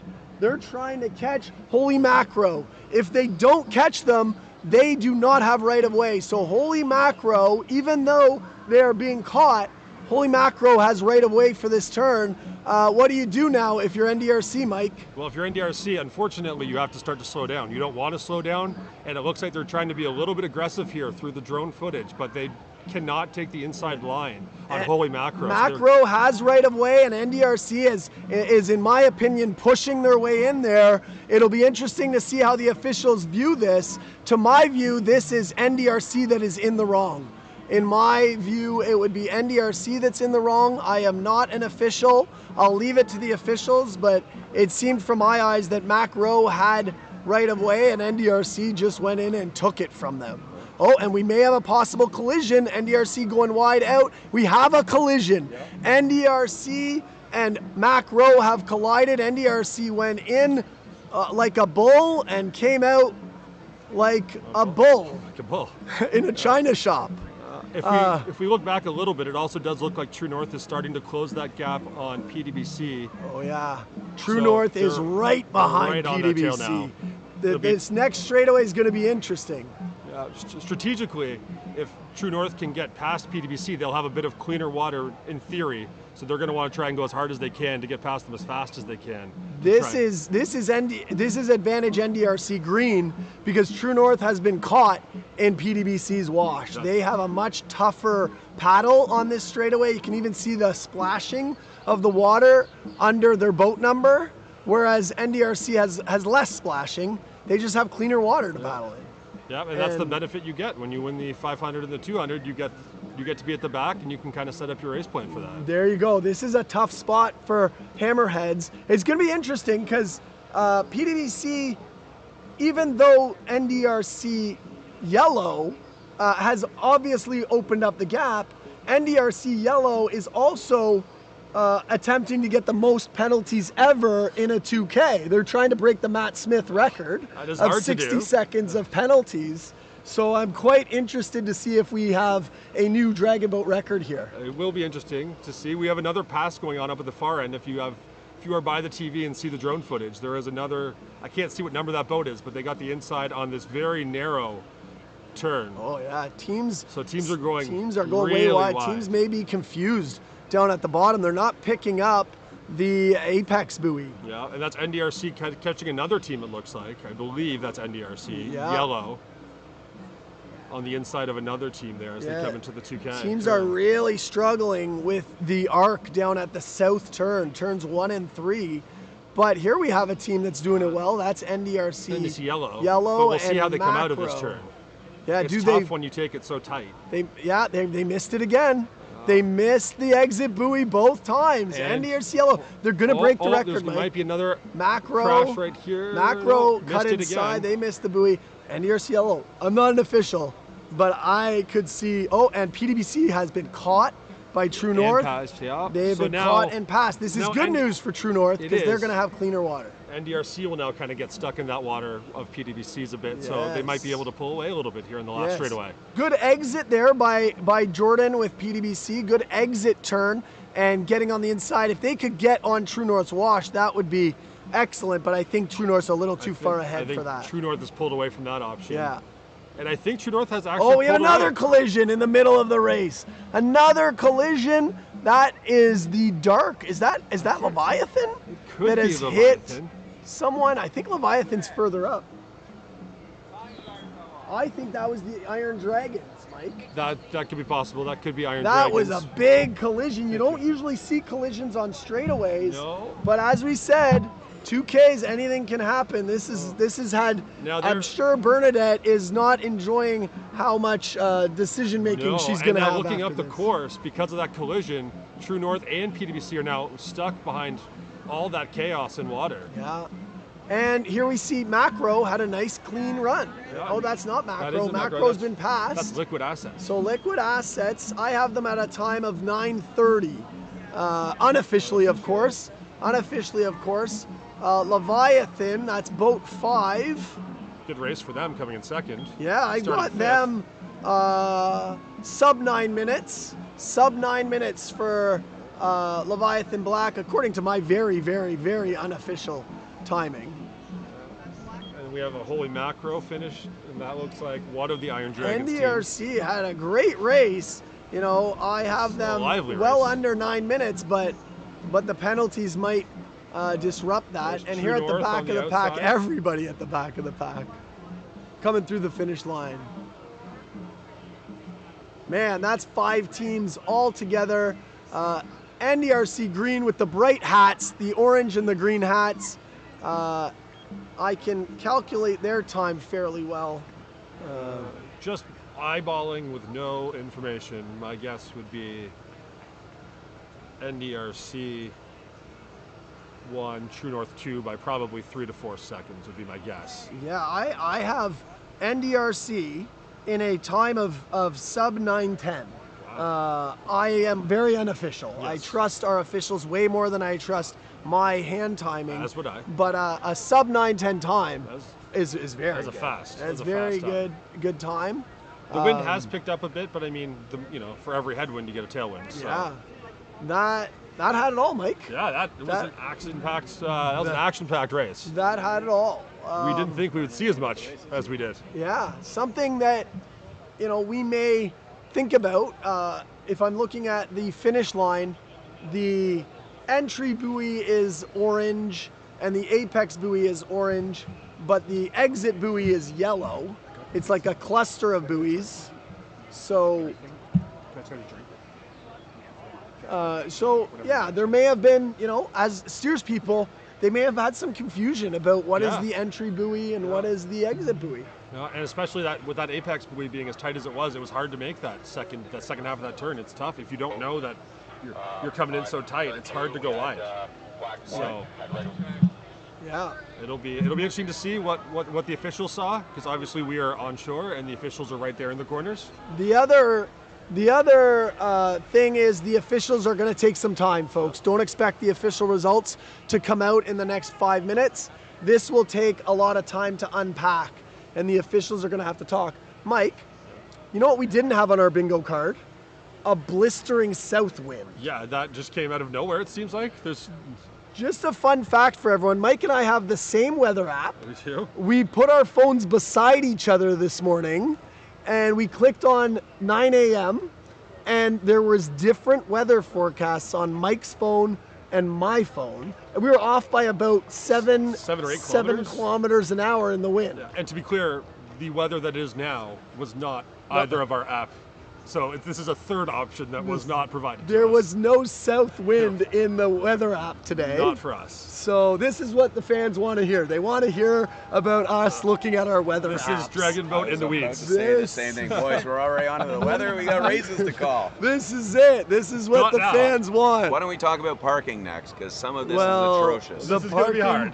is well. Dragon boats, can you talk to me about right angles and steering, Scott? We- And where they can get a steers course? You Already know pitched that what? once today. You know what? We do want all of these steers people to take a steering course. Alchemy offers steering courses on the regular. You know, not making fun of anybody, but if you end up with over 60 seconds in penalties, you may be able to get a discount. Get a discount? We'll give you a dollar per second penalty. You get a $1 per second penalty discount at our next steering course. So I like to see that some people are trying to get that $100 excited discount. for the Mention the word women. "or" in time. I'm excited for the women's and opens races this afternoon. Then. $1 per penalty second discount. New policy. We love to see it. We love to see it. But in all seriousness, we at Alchemy, we are going to start operating high level. We call it masterclass, steering masterclass, because we love the spirit of the paddlers and we love the development, but we want to see better steering because it makes it safer.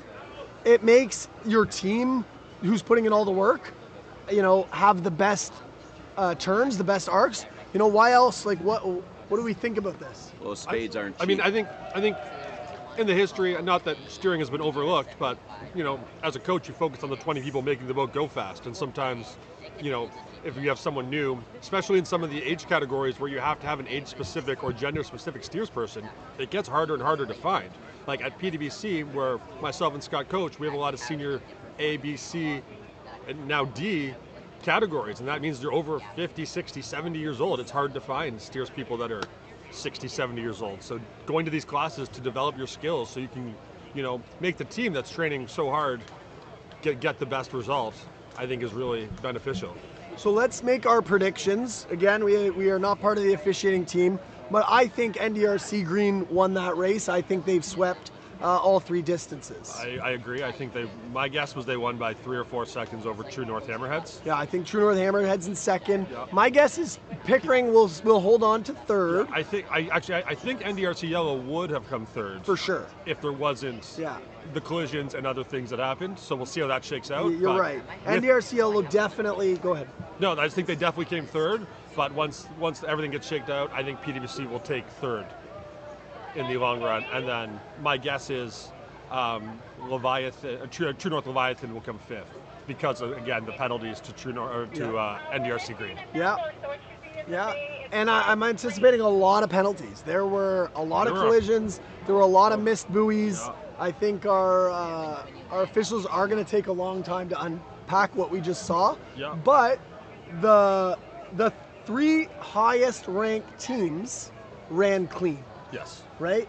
Pickering, True North, and NDRC Green all ran clean, and that's an indicator of steering importance. Yep, I agree. Right? Yeah. The fastest teams also prioritize the most trustworthy steers people. Yep. Yeah, I mean, and then when it comes to the 2K, the steers person is just as invaluable or more valuable because that's one person who can decide your entire race. So I think when it comes to steering, especially in the 2K, that is the steers person's race, and that's the time for them to actually show some of their abilities a bit more than they would in a 200-meter race, where they kind of just go in a straight line for a short period of time. Well, and I want to say in all sincerity, anyone who gets penalized, you know, we love that you're doing it. We love that you're out there, you're steering, you're helping out your team, and things happen, right? And you're going to learn from it, and you're going to be better the next time. So even though we might make light, we appreciate all the steers people out there, and we actually like that they did some things because it made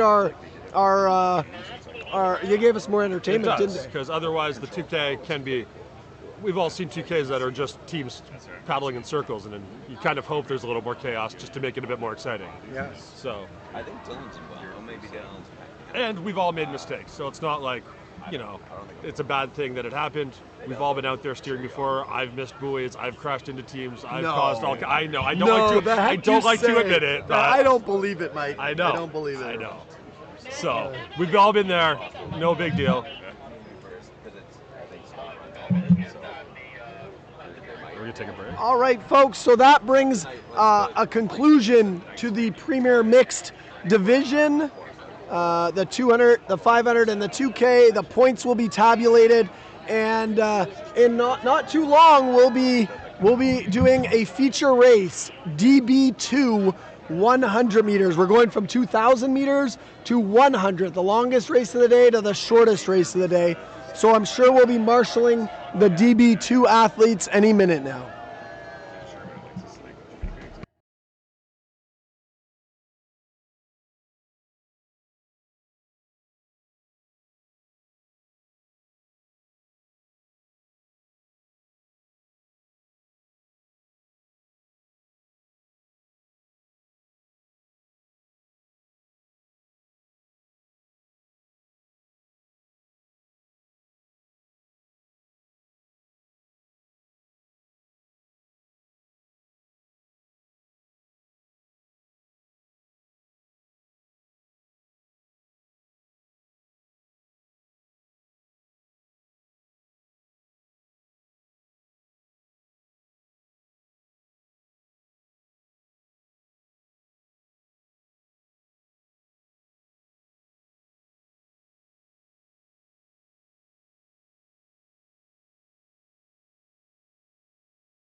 Welcome back to PickFest 2026, and we are preparing for an extremely unique feature race. This race is not connected to any other races today, but this race will show the abilities of some of the paddlers are in the boat. This is called a DB2 race.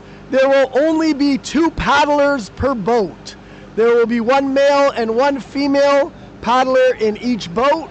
They're only going to travel 100 meters, and they are thrilled that it is a strong tailwind right now. They are thrilled that it is a strong tailwind. We've got 2 paddlers per boat. In lane 1, Holy Macro, David Yap and Connie Lynn. Lane 2, NDRC Yellow, Christian Strilchuk and Sophia Hahn. Lane 3, PDBC Premier Mixed, Bosco Mack and Megan Ballantyne. Lane 4, True North Hammerheads, Henry Zhang and Abby Fulton.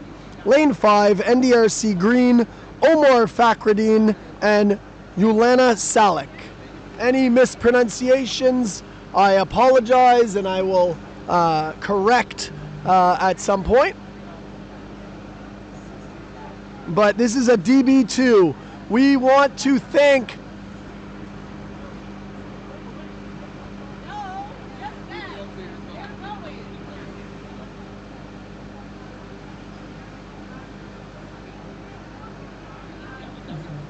this is going to show people how strong and talented these paddlers are. In 100 meters, they're going to get their boat speeds up over 10 kilometers an hour. These boats will be traveling 10, 11, 12 kilometers an hour, maybe even higher than that when they cross the finish line. The real challenge will be the first 50 meters because the boat weighs, we're going to call it 600 pounds, and the steers person might weigh 150 pounds. And the athletes themselves might average out at 175 pounds. So there's a lot of weight that they got to get going. We used an analogy earlier about lighter is faster off the line, but in this case, you need a little bit more horsepower. So power off the line, keeping the paddle in the water and moving is going to be critical. And it's just going to be really interesting to see how fast they can make their boat go with only 2 paddlers. These are some of the best paddlers in Canada. I'm seeing Omar and Yolana paddle right now in red 5 with Nicola steering them, and I'm intrigued to see how this goes.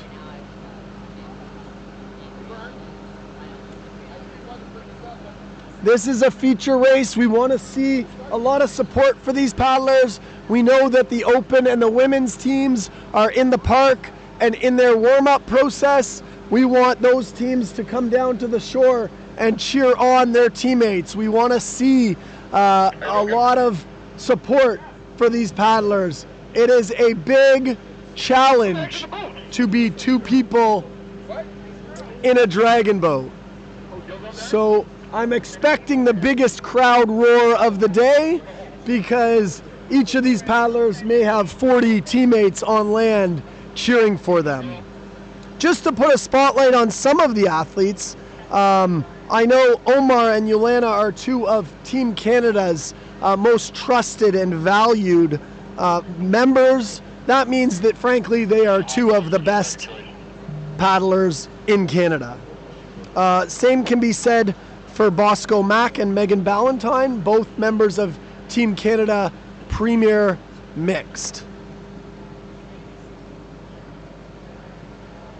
Abby Fulton has been a long-time member of Team Canada. She has been to multiple World Cups, and we're very proud that Abby resides in Pickering and paddles on Frenchman's Bay in her OC1 and works out at Paddle Zone in Pickering. So She is very near and dear to our heart here at Alchemy. She'll be partnered with Henry Zhang of the True North family. Henry is a great paddler in his own right and is going to be obviously a critical partner for Abby. The weight imbalance here is going to be something to watch, where a team might have a significant weight difference between their male and their female paddler, and so the steersperson might have to try to help in that regard.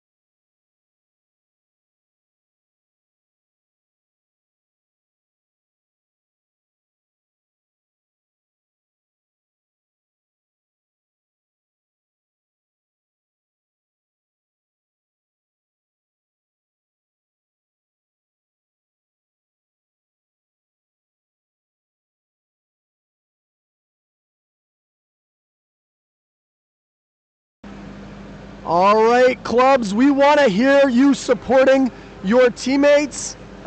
Think of this as an awesome opportunity to feature some of the best paddlers in our sport. When we're watching from shore and we see 20 paddlers, it's a little hard on our eyes and our brain to isolate exactly what's happening. But when there's only 2 paddlers, we're going to get a great view of what paddling looks like, what rotation looks like, what hinging looks like, what sinking your paddle looks like, how dynamic the body is through the paddling stroke. I'm hopeful that these crews can get easily lined up. They do have a tailwind, which I've already heard one of the athletes say that will make things spicy. So the athletes are happy to have a tailwind in this particular race. In terms of timing, DB2 100, I have to do some thinking in my head. 1 minute? 1 minute? I was thinking with this tailwind 42 seconds. Okay, Mike says 42 seconds. I'm saying 1 minute.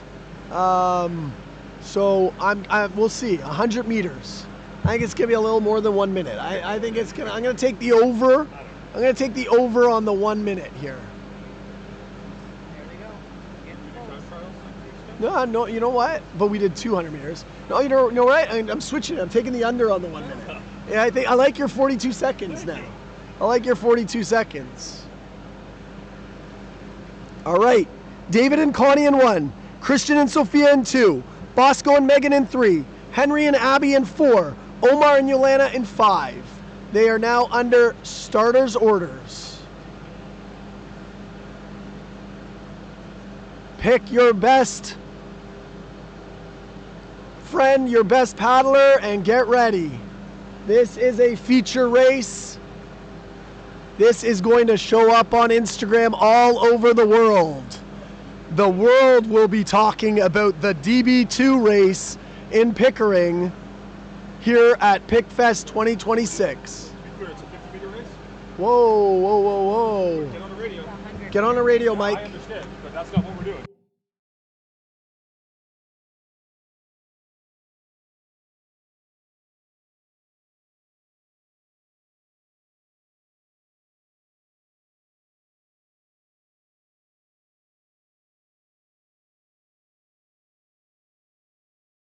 All right, folks, that was just some pre-race energy happening. Just like the 100-meter dash at the Olympics, we got to give you a profile of the athletes.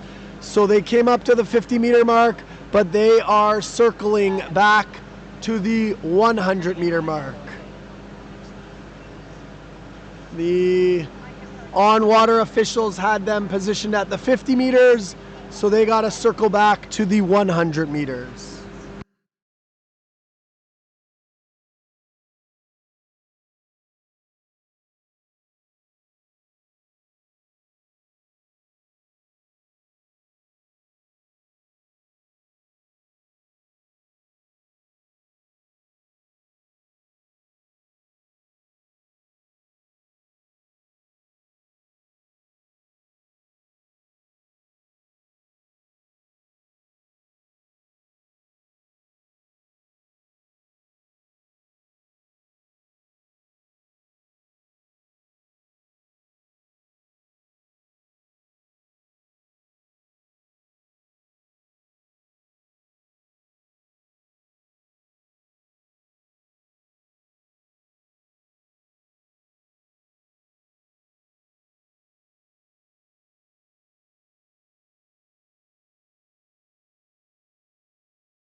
And we are back in the staging area.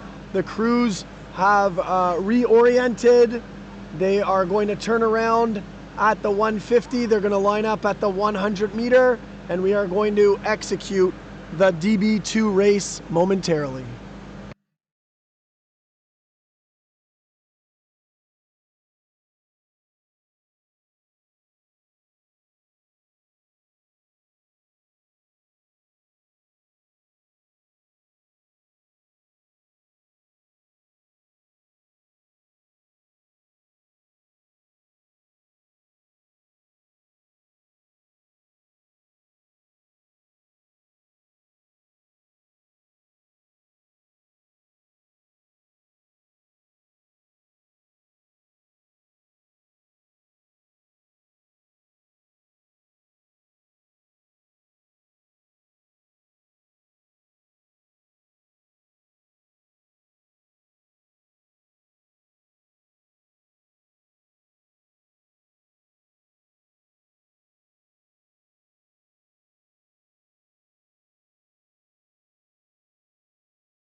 All right, the crews are starting to assemble for our DB2 race. We've got David and Connie in lane 1. We've got Christian and Sophia in lane 2. We've got Bosco and Megan in lane 3. We've got Henry and Abby in lane 4. We've got Omar and Yelena in lane 5.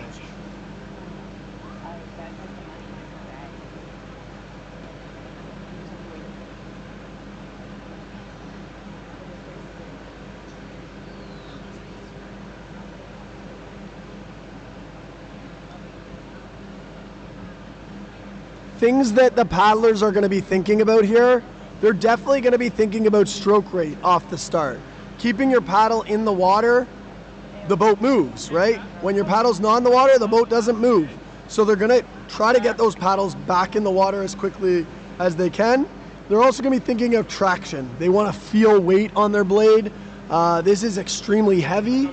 The weight of the boat, the weight of the people, this is extremely heavy, so they're going to want to really feel traction on their blade. They're all drifting now. They are about 40 meters from the start line. They are 40 meters from the start line. We have good alignment, so the action is coming soon, folks. The heavyweight tilt is we have the combatants in the ring. There's a nice shot of the start line as they approach the start line. A nice light tailwind. It does look like lane 4 has traveled into lane 5. I don't think we'll be assigning any wash riding penalties in this race. And the starter has them under starter's orders, folks. We're close to the start of our DB2 race. This is going to be unique, something that doesn't happen at most events. And remember, the winners are going to each receive a paddle. There's the horn, we're off. DB2, 100 meters. It looks like lanes 4 and 5 got a good start. Yolanda and Omar are out to the lead. Bosco and Megan are right beside them in 3, and do not discount Abby and Henry in 4. Yolanda and Omar with a great start. Yolanda and Omar have opened up a lead. Yolanda and Omar by a half a boat, and that is 32 seconds unofficially. Yolanda and Omar, the winners of DB2 in a blistering time, might I say a world record time of 32 seconds. We've seen a new dragon boat world record here today, folks. of DB2 racing, DB2 100-meter racing. Omar and Yelena, 32 seconds, unofficially, followed by Henry and Abby, followed by Bosco and Megan. All participants in that race are going to receive a hat from Paddle Zone. And the winners, Omar and Yelena, are going to receive paddles from Paddle Zone. So we thank all crews and clubs for participating in a unique feature race today.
Afternoon, everyone. I'll be switching to the PM stream, so this broadcast will end on this end. Please switch to the other one.